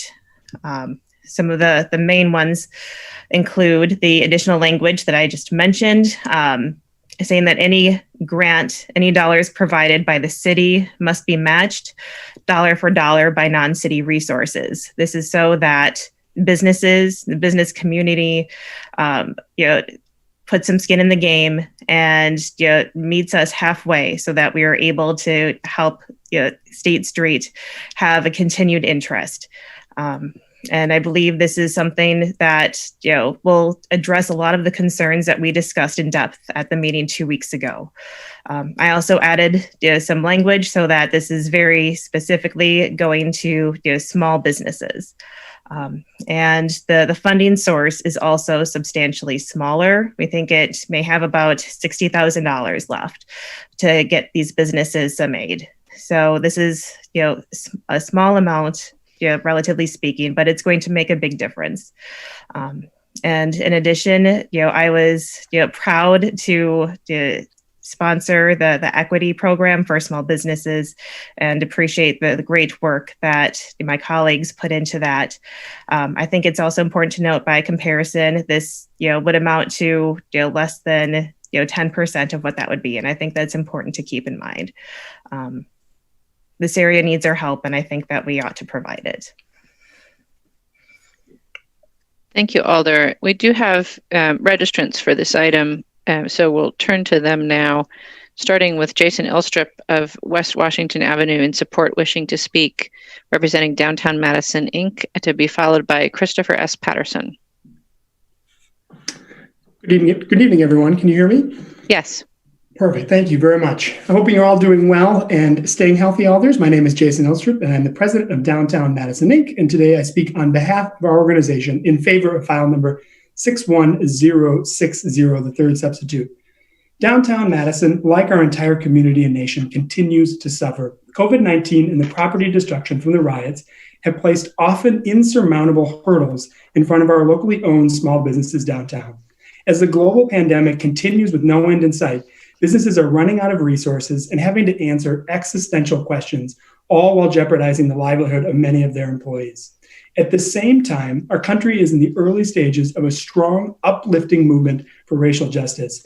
Those of us who have enjoyed the benefits of institutionalized and systematic racism are facing a long overdue awakening. which will require us to recognize and relinquish our privilege. COVID-19, racism, and the movement for racial justice have converged in a way that uniquely impacts our downtown. But even though the sustained heaviness of this moment in time, we find glimmers of hope. With the city's support, the financial and physical destruction of our small businesses can become a catalyst for positive, transformational, and lasting change to downtown. This grim situation is an important opportunity to reimagine downtown. We can create a city center where everyone feels welcome, where the economy thrives for all, and where cultural flourishes in all of its forms. But this isn't just about rebuilding the damaged property to its original state. This is about building something new, something better. By supporting these local small businesses and repairing their space, you are helping to ensure their very existence. They then will have the foundation to contribute to greater, lasting ways to the development of a new downtown that better reflects and serves the needs, interests, values, and diversity of our city. We view both the Downtown Recovery Program and the Small Business Equity and Recovery Program as first small but critical steps towards this transformation. Although now separated from the recovery, we will continue to support the equity program and look forward to its exciting potential. We recognize that funds at issue with the Downtown Recovery Program are scarce and precious. We recognize there are countless worthy, struggling organizations, agencies, and programs who could put this money to good use. Yet, the struggling businesses downtown are worthy of your investment. This investment helps businesses and people survive through these converging challenges that have uniquely impacted the downtown, which in turn will help ensure our city will remain the economic engine of our region. A thriving downtown matters. A thriving downtown is critical for our entire community. And this is the moment in time we, as a community, have the chance to finally build a thriving downtown where everyone is welcome. I urge you to support the Downtown Recovery Act now and the Small Business and Equity Recovery Program at your next meeting. Thank you for your time. Thank you.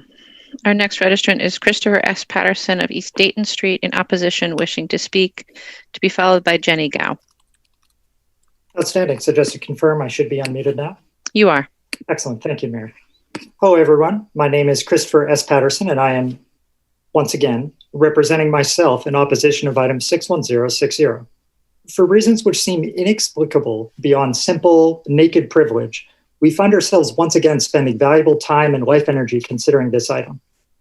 The inclusions of funds for equity continues to be bait to entice you to vote aye for this pork barrel project, focused on giving away funds from the public coffers to the benefit of businesses who happen to have the highest cry, the highest pitch in their cry, rather than towards causes which are actually hurting. The newest edits may require private funds to match dollar for dollar, but as Alder Lemire identified, if these businesses only need $60,000, why are we authorizing $250,000? Additionally, if this is, as was previously identified by other public speakers, just a drop in the bucket in terms of funding, perhaps the public community can take care of themselves. Correction, the private community can take care of themselves. To use some of the phrases that have been said recently, thinking back to the plight of the disenfranchised in this city, I'm convinced that as the political force, ideally for good, of the populace, you, the Common Council, should feel inspired to reserve these funds and to use them for those most in need. As Jason Ilstrup has identified, COVID-19 is continuing with no end in sight. How will repairing walls and windows save these businesses? Perhaps these funds could be paid directly to the populace so they have free capital to spend at businesses. Perhaps these funds could be redirected to a push for a moratorium on rent, considering, as we heard from a previous speaker, he spends $600 a day. Every single day he puts his key in that lock or not. Does that not sound ludicrous to anyone else, considering that that is effectively the average yearly income of a Black male African-American in our city? Additionally, in the midst of a highly contagious global pandemic, why are we pushing to open businesses in the first place? As Jason also identified, there are other worthy causes we could direct these funds towards. This is the time when we as a community have the chance to finally build the fair and equitable city we deserve. It's interesting to me that this is once again being discussed, that this is once again to the benefit of such a small but very vocal portion of the city, which neglects those in need. It neglects the root causes of how we got here. It ignores what happened at the end of May. I urge you to vote no on this. I urge you that if this is something you want to consider, perhaps lower the cost, bring it up in a brand new, fresh item, and give it time to go through the process. Really consider what you're voting on here. It's not just dollars, it's what you believe in. It's the type of city you want to live in. It's who you think we should be. Thank you for listening again. I yield my time. Thank you. Our next registrant is Jenny Gao of East Dayton Street, in opposition, wishing to speak. There is no Jenny Gao in the attendee list. Right. Then we do have also William Dye of State Street in support, available to answer questions, and Tiffany Kenny of West Washington Ave in support, available to answer questions, representing Madison's central bid. We also have a number of other registrants not wishing to speak. Are there questions for any of our registrants? Seeing none. It has been moved and seconded. Are there questions for staff, or is there discussion? Alder Vidar. Thank you, Mayor. I have a question for, I think, Mr. Schmidike. What is the amount that's left in the facade grant? Mr. Schmidike?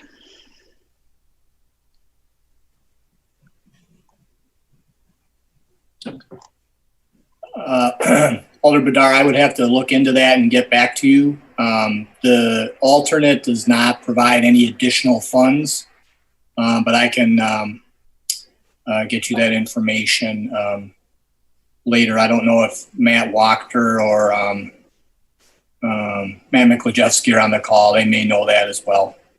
Alder, I think Matt Miklajewski is on and might be able to answer that for you. Matt? Yes, thank you, Mayor, and thank you, Alder, for the question.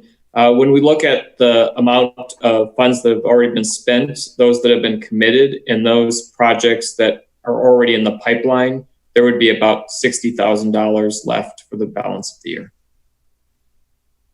So again, just to be crystal clear, this would be $60,000 in total, more matching to $60,000 of non-city in order for us to be able to provide this grant. Yes, although it could actually be less because we could receive requests for additional facade grants elsewhere throughout the city that we may decide to fund as well out of that remaining $60,000.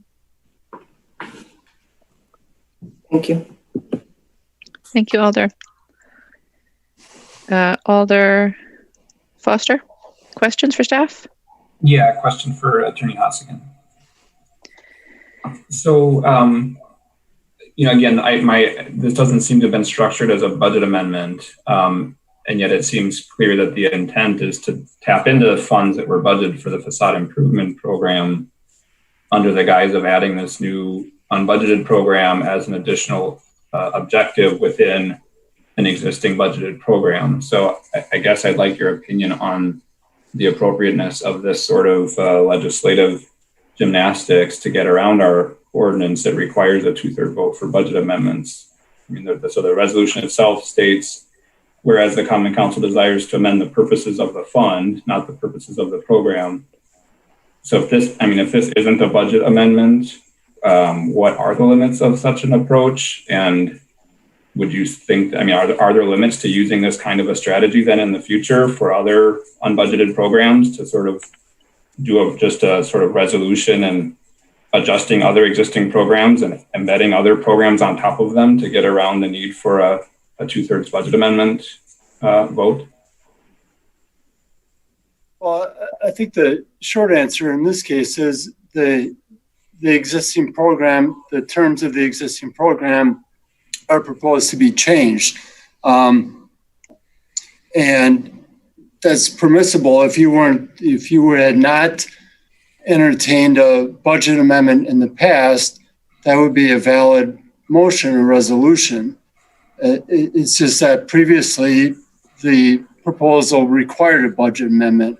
I did have a chance to look a little bit more at the question under Robert's rules of germaneness of an amendment. And it simply says, it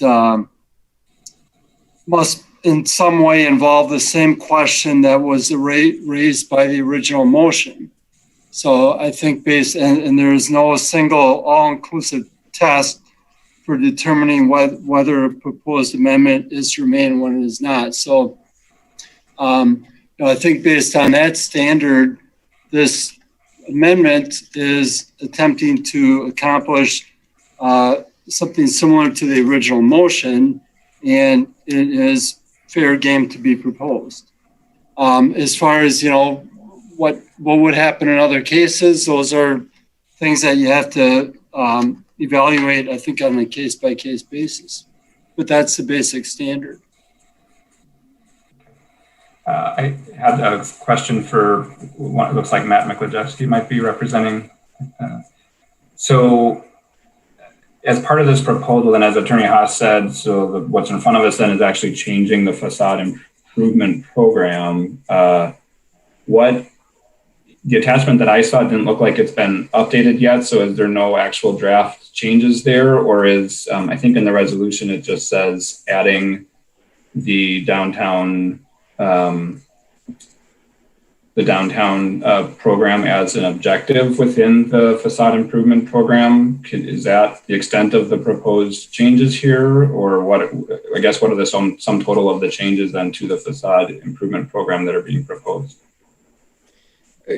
That's a good question. I think what you have before you would be to take the language that's in the resolution that is currently being considered by the council, and that would effectively become inserted into the program language for the facade grant. So for the remainder of the year, we could have two scenarios. Someone could still apply for a facade grant using the facade grant guidelines as drafted, or someone meeting the requirements of the proposed resolution before you could apply under that new section that would be embedded within those facade grant guidelines for the downtown program.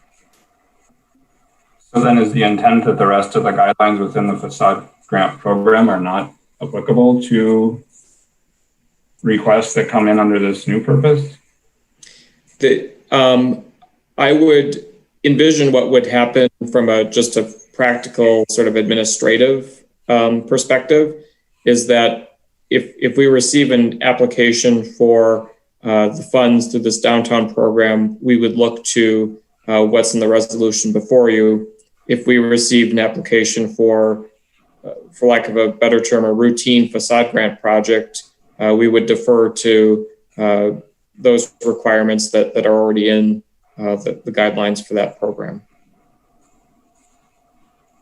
So, sorry, I'm just trying to understand this. So, I mean, as Attorney Haas said, we could consider this not to be a budget amendment if we're actually changing the facade improvement grant program. But under that program, criteria include that it's not intended for repairs. Things like windows and exterior cleaning are not eligible for funding. There's a limit of $10,000 per facade. So we're basically but we're not going to actually change those requirements. We're just, I guess I'm not understanding how we're taking another program and making it, we're not really changing the facade improvement grant program then is what I'm hearing. We're just using those funds for another program. Well, I think there is precedent within the facade grant program for making changes to the program guidelines within that program, adjusting them to meet a desire of the council to fund a particular project. So for example, the facade grant guidelines specify that projects need to be located within certain geographic areas of the city. However, we have had situations in the past where a project has come along outside of those areas that was viewed as sort of being exceptional and that the city really wanted to fund. And so in those cases, a sort of exception was made to the base guidelines to enable that to happen. This, I think, is a similar case where it's the facade guidelines are in place for building improvements, and certainly this is more robust than the normal exception, but it's providing a platform for exceptions to be made to those existing facade grant guidelines. In this case, for repairing damage in the downtown area. So has this proposal gone through the CDA? I'm assuming they're still the agent for administration of the program. Is that true? They are technically still the body responsible, and no, it has not gone through the CDA. So in the program requirements section, it says that the CDA is responsible for reviewing administration, et cetera, and making recommendations to the mayor, common council on matters pertaining to program policies, procedures, and administration. So we're going to sort of fundamentally change the program without running it through the CDA for input. If that is the desire of the council, yes. Okay. No further questions. Thanks. Thank you, Alder. Alder Rummel, questions for staff? Yes, I have questions.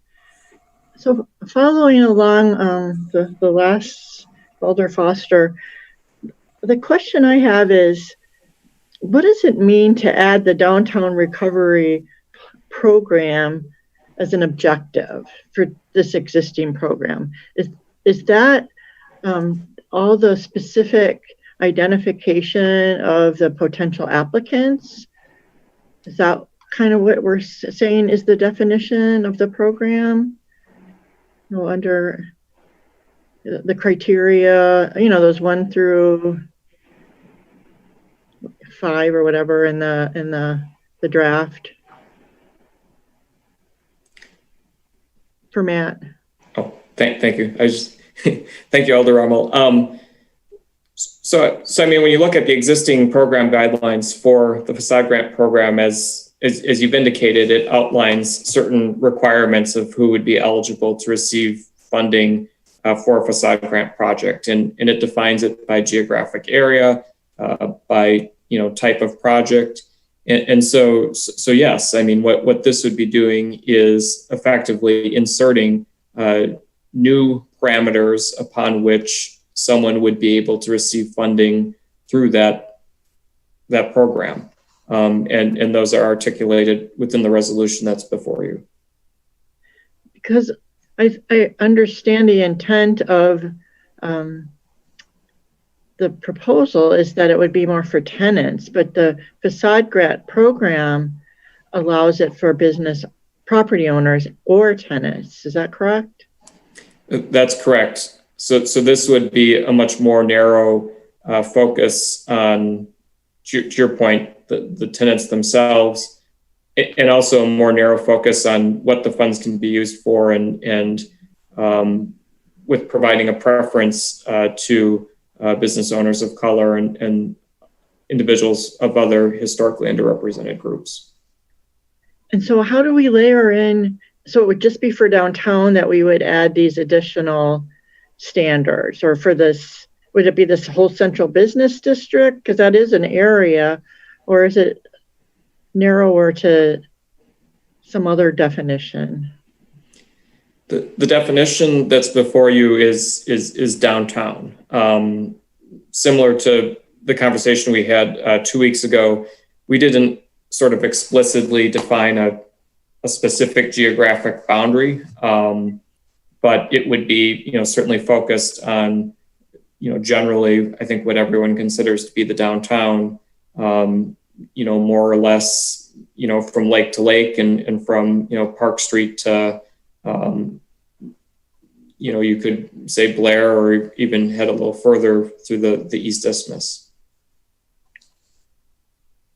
Well, that kind of confuses me a little more, but I guess I have two more questions. In Alder Lummer's sort of substitute, she added something about a matching fund requirement. But isn't there already a matching fund requirement in the existing facade grant program where it says that, I don't think it calls out 50%, but it says a matching fund? It is a dollar for dollar match in the existing program. So does the amendment add any new requirements, or is it just sort of calling out for this particular subset of the program? It applies as well. I believe that's the intent. I can't speak completely for the author. I believe that's the intent. I don't mean to put answers that you don't have, but and I guess the final question I have is, does this go forward? Are we changing the program forever? So in 2021, this goes on, or is this a 1 year, we use up the $60,000 and then we revert back, or what? Is there a time certain date for this program, this addition?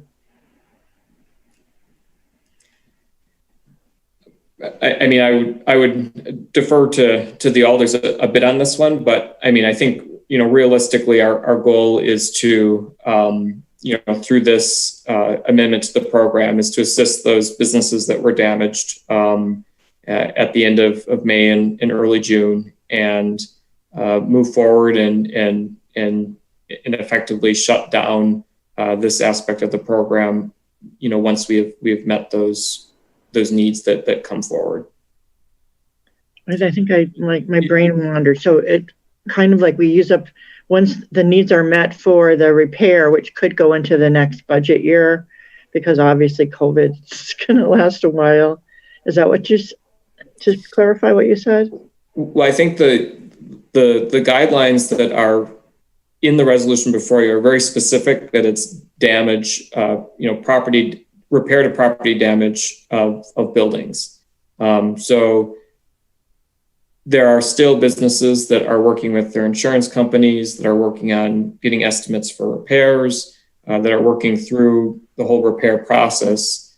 But presumably, as the months move forward, more of those claims will be dealt with insurance companies, more of those repairs will be made, and we will get a point in time when there won't be anyone eligible for this particular change to the program anymore, because it will have all those repairs will have matriculated through the system, for lack of a better term. Okay, and so just for this year's money, if you gave out $12,000 per, which you usually give out the max under my experience, so that's 5 projects at most, out of maybe many more that would want to have access. So I guess for me, the question that's unclear is the intent to limit it only to tenants versus the underlying program allows for property owners. I think we'll need to resolve that. Thanks for answering my questions. Thank you, Alder. Alder Harrington McKinney, questions for staff? Not questions for staff. I'm waiting for discussion. All right, Alder. Alder Kemble, do you have questions for staff? The attendee, Jenny Gao, is on the call, and she was having problems getting on before, and she registered to speak. I just wanted to bring your attention to that. Thank you, Alder. Is there any objection to trying to get our speaker back? Seeing none, staff, can we see if Jenny Gao is available? Hi. Hi, Jenny, go ahead. Yeah, okay, you can all hear me? Yes. Cool. All right. Hello, my name is Jenny Gao, and I am here in opposition to 61060, which outlines the use of public tax dollars for the Facade Improvement Grant Program. 118 people from the community registered in opposition to this resolution at the last Common Council meeting, compared to 8 in support. And yet here we are debating this again. The revival of this proposal is the epitome of white privilege. Privilege apparently does not know how to take no for an answer.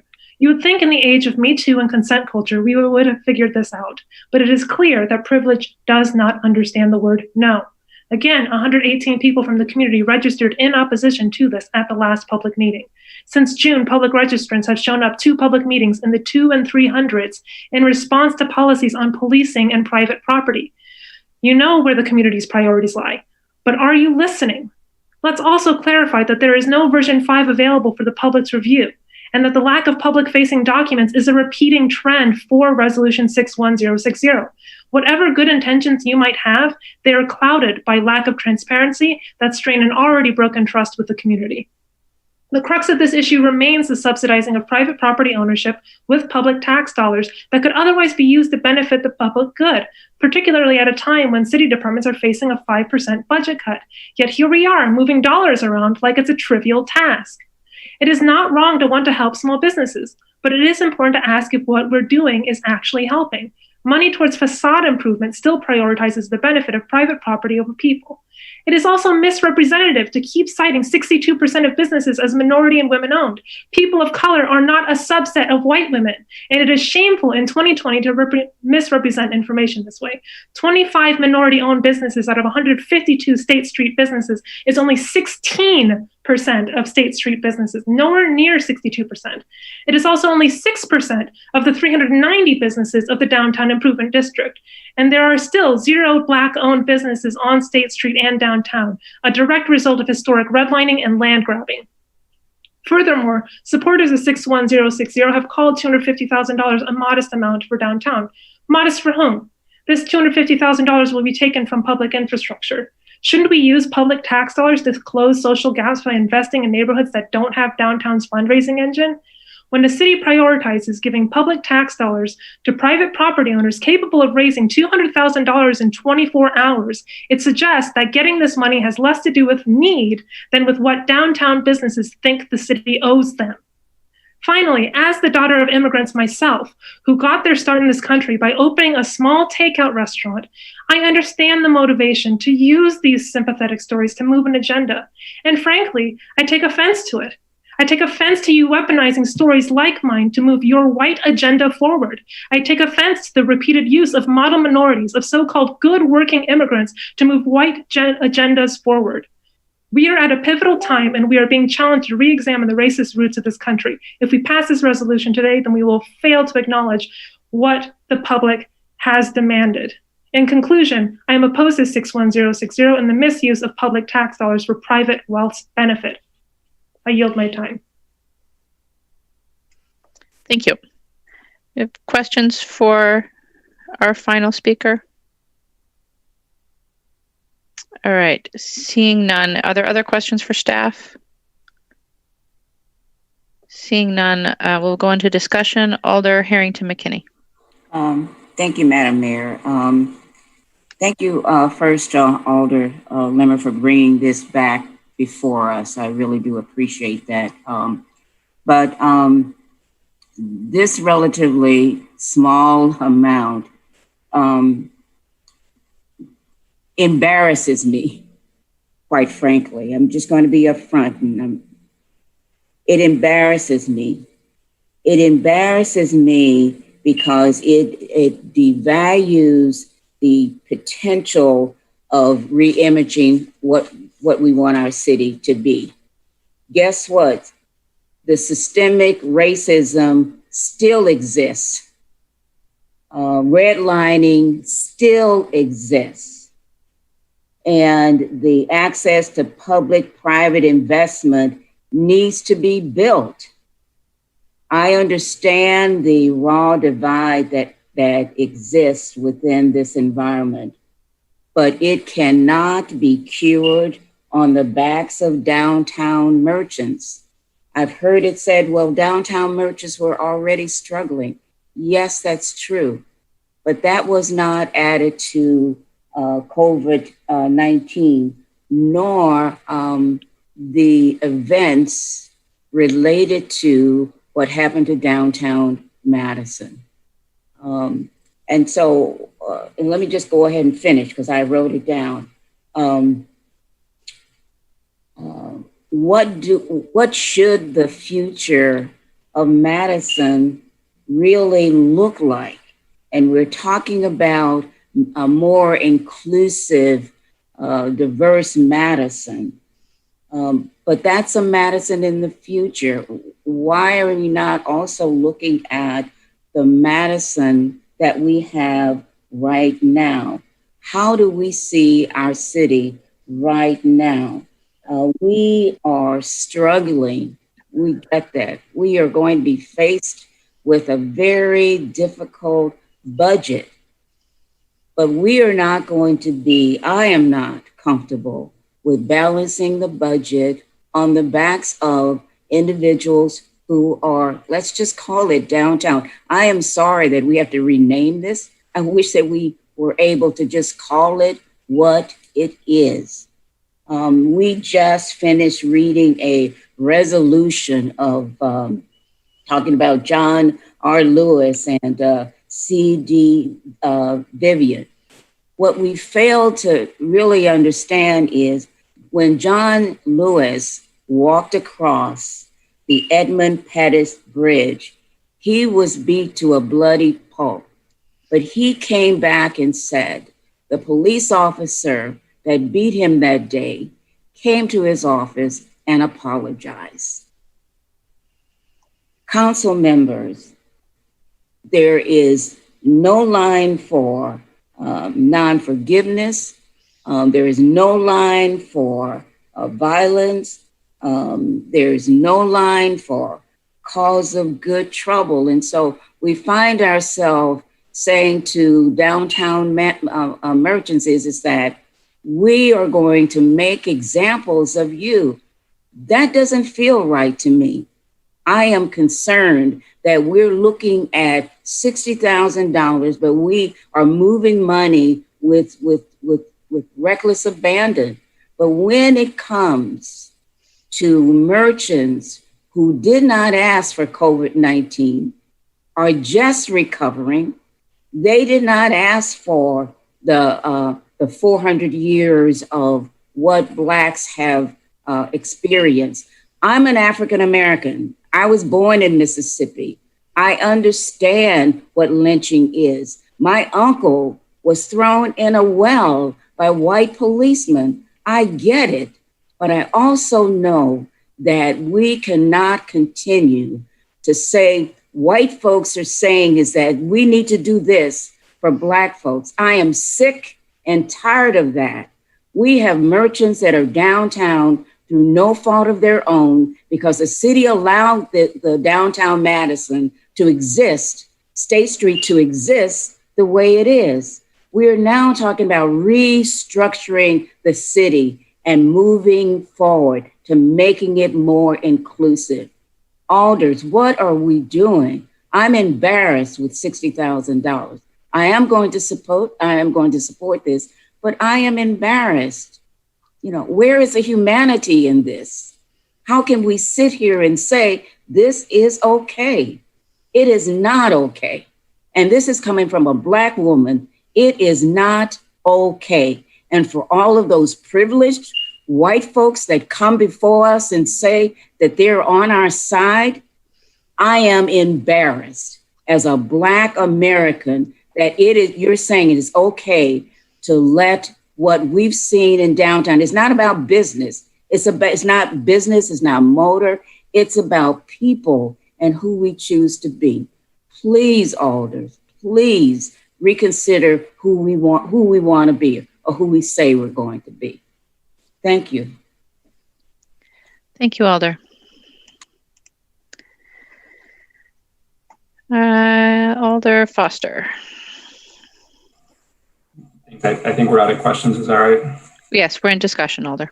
All right. So, I think, as I've said in some of my questions, if the goal here is to use $60,000 of unspent but budgeted facade improvement funds for this proposed downtown recovery program, then that really needs to be what's put in front of us and as a budget amendment. This resolution tries to circumvent that and our adopted procedures for budget amendments that are there for a reason and they're in our ordinances. And I think that's really bad. really bad practice. I think the last thing I really want to say is I just want to recognize the comments of the last speaker, of Jenny Gao, I think, who hit on a lot of really important points that resonated with me. And I just want to highlight one of them around public process. So, as a member of the TFOG's implementation group and someone who really spent a lot of time with that work, a team that was really focused on looking at our structure of government, that TFOG's group ultimately spent so much of its time and energy, the primary amount of its time and energy, talking about, thinking about, and giving us recommendations to improve resident public engagement in our city work and processes. And we've got a really long way to go in a lot of ways, and hopefully we can make some progress over the next year there. But this kind of a process and these kind of last minute changes, it makes this completely out of touch for members of our community. If you are not incredibly privileged and in tune and connected, you have no idea what we're even talking about right now. You don't even know, what the details of these programs are, unless you can sort of find your way there. And it's really, really bad practice, and we've got to do better. And so I can't support doing that either. Doing these last minute things that nobody in the public, they register for one thing and it turns out to be something else that we're talking about. It's really not good, and we have to demand better of ourselves. So I just really wanted to call that out. So again, I will be voting no on this amendment, and I encourage my colleagues to join me in voting no. Thank you. Thank you, Alder. Alder Kimball. Yeah, I agree with the comments of Alder Foster around process. I wouldn't have disagreed with a budget amendment that took this $60,000 from the facade grant program and used it for this purpose if it was done in a good way. And, as Alder Foster noted, with the consultation of the CDA that actually has authority over this fund. But again, the people who did testify, the members of the public who came and testified on this and registered on a completely different thing than we're talking about. And they still think we're talking about taking $250,000 from the capital budget from elsewhere. So it's really bad process. I appreciate the desire to create something that can pass and create something that's within our already existing, budget. And again, I would support it if this were done as an amendment and the CDA signed off on it. But I can't support it as is. Thank you, Alder. Alder Evers. Thank you, Mayor.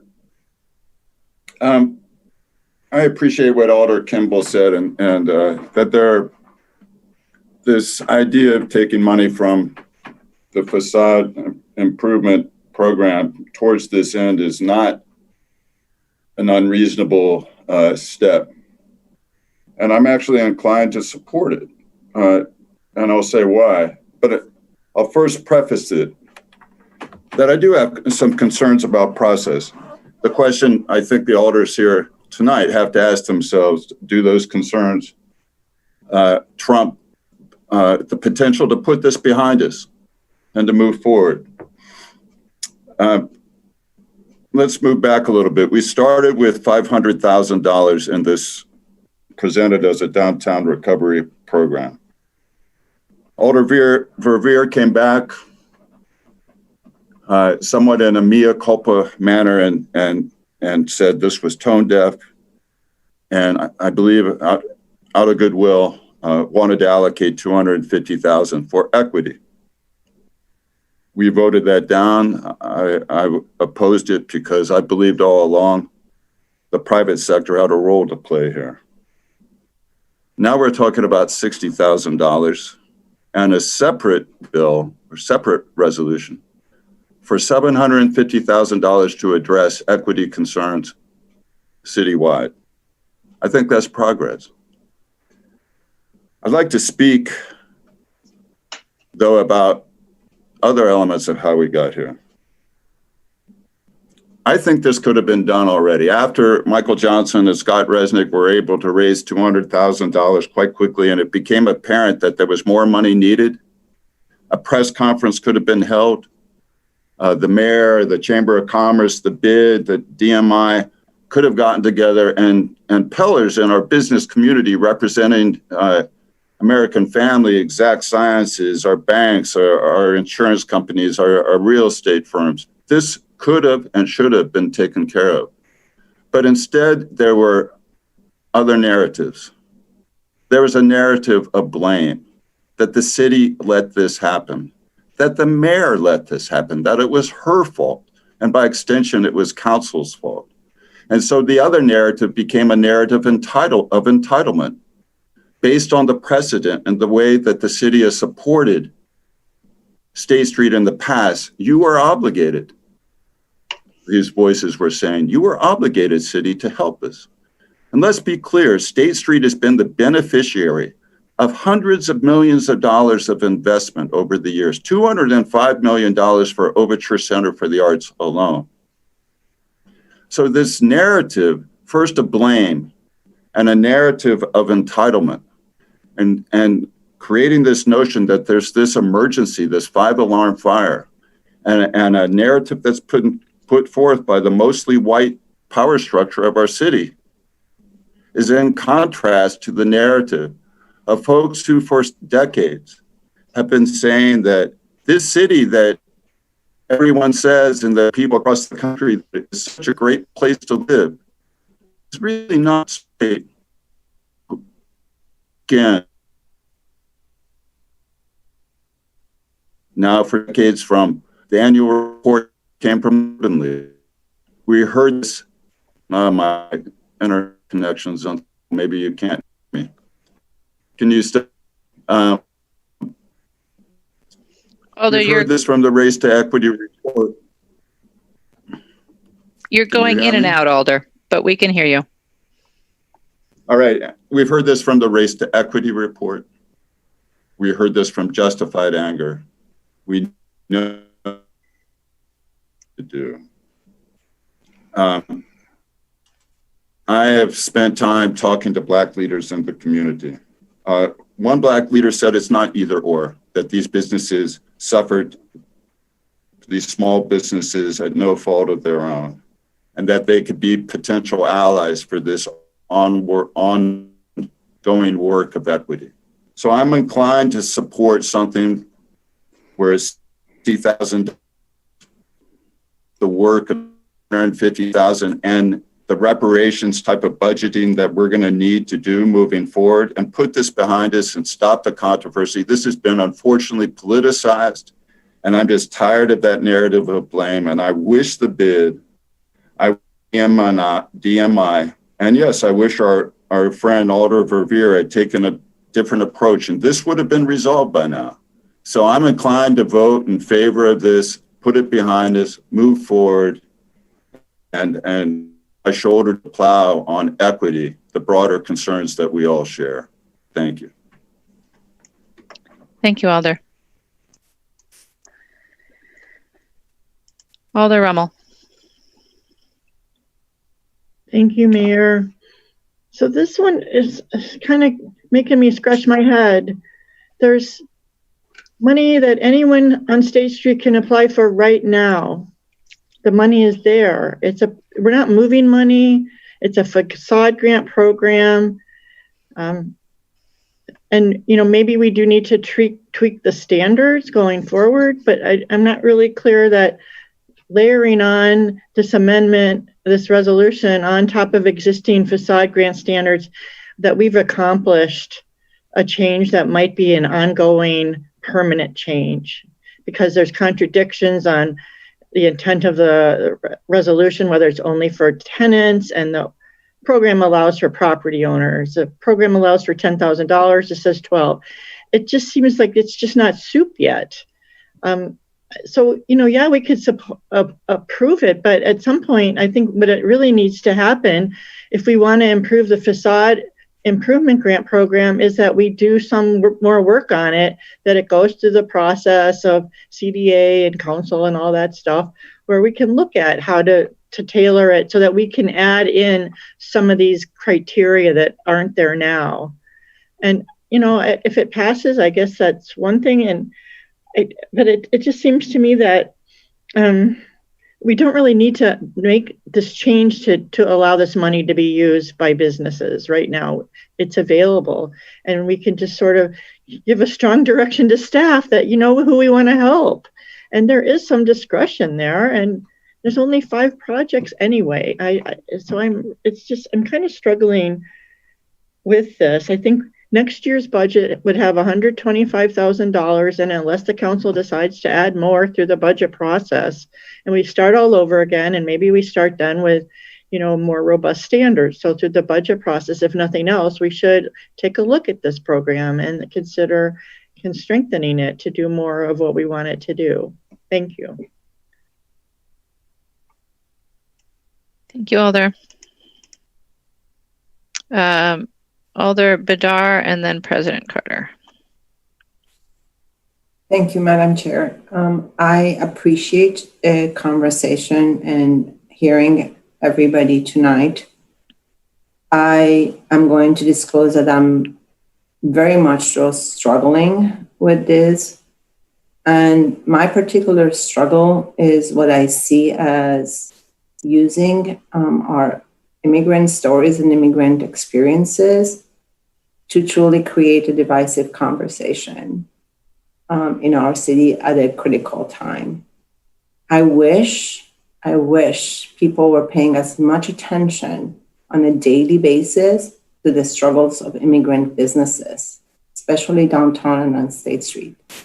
As an alder who served on ALRC, I wish I had heard all of this caring for our immigrant businesses as they were presenting themselves before ALRC and trying to open their businesses in a successful way in our downtown. I didn't hear that in my many years at ALRC. And so I hope that we each take time to deeply think about where and when we bring forward the stories and the struggles, and for what reasons. And I will honestly say that it really, really puts people like myself and many others in a kind of position of feeling really, honestly, used to pit our issues with the issues that we're facing as a community, and with the struggles of our Black community that are deep-seated in our city and in our country. And it should not be this way. So I'll end with that.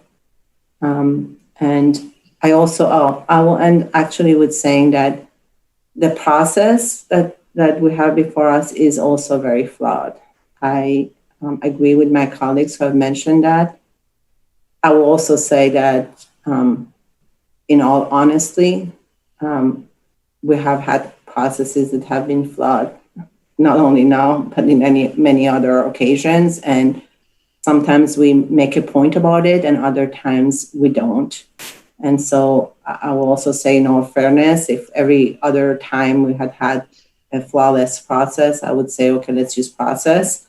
But I've also seen us back and forth using process in times that are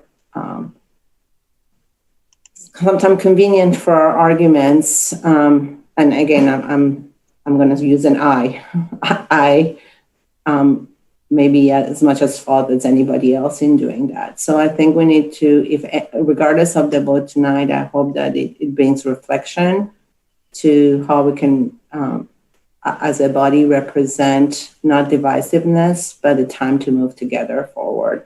And I said it at the last meeting, I will say it again, we have a path forward, which is the $750,000 in a citywide business equity that really focuses across the city on supporting our businesses of color. Thank you, Alder. Vice President Abbas. Thank you. I've been thinking a lot and hearing my colleague, and I agree with some of my colleague, also what Alder Rommel mentioned about it's not completely cooked or not souped.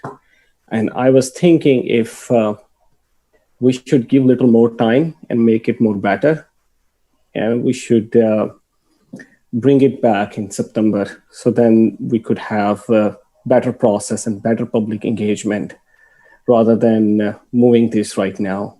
So I don't know if it's a good time. I would like to do an amendment to move this to next council meeting and go through the CD and proper process. Alder, let me try and understand. You are making a substitute motion to refer this to the CDA board and to the next council meeting? Yes. Is there a second? Alder Badar, is that a second? That is a second. Thank you, Alder. I think we can just check with staff. I see that Mr. Wachter is here. Mr. Wachter, can you just tell us when the next CDA board meeting is? Yes, next meeting is next Thursday. Thank you, Mr. Wachter. All right, so the motion is to refer to the CDA board and then back to the first council meeting in September. Yep. Is there discussion on the motion?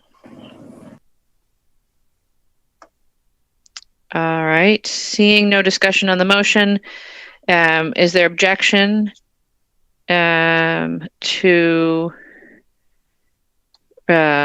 recording a unanimous vote in favor of referral? Alder Lemmer.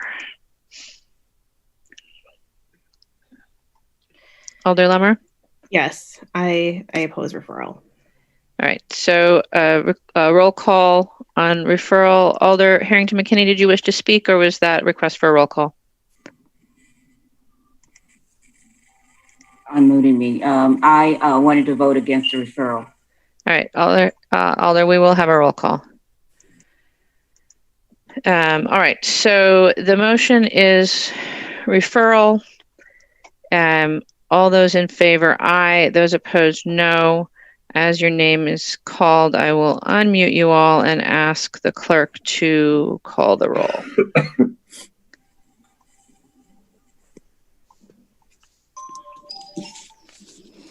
Alder Kemble. Aye.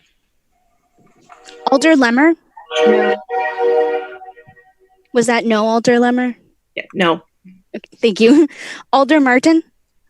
Yes. Alder Moreland. Aye. Alder Prestigiacomo.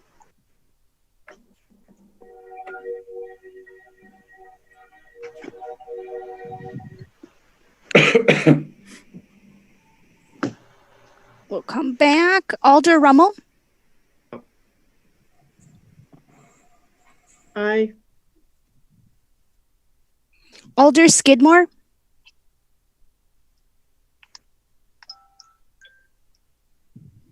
Alder Skidmore. I believe that's a no from Alder Skidmore. Okay. Alder Tierney.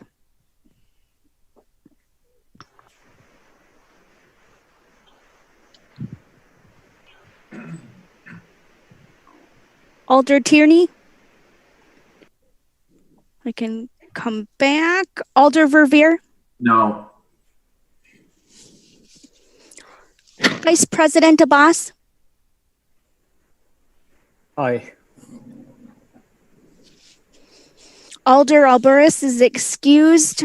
Alder Balde, Aye. Alder Bidar, Aye. President Carter,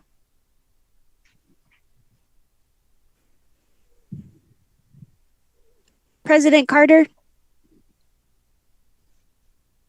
is that a no? Is that a no?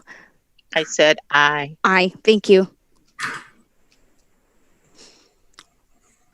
Alder Evers, Aye. Alder Foster, Aye. Alder Furman, Aye. Alder Harrington McKinney, No. Alder Heck, No. Alder Hennick, No. and going back, Alder Prestigiacomo, Aye. thank you, and then Alder Tierney.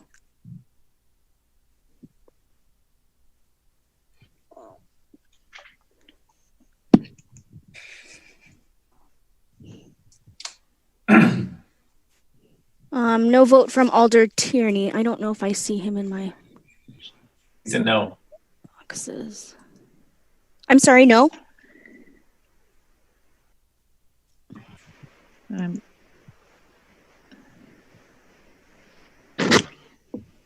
He's signaling no. Thank you. Yeah, that's correct.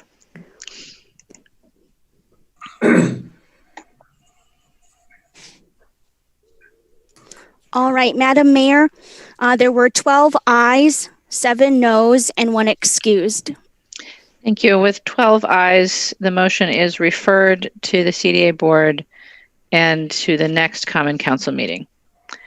All right, that brings us to the end of items excluded from the consent agenda.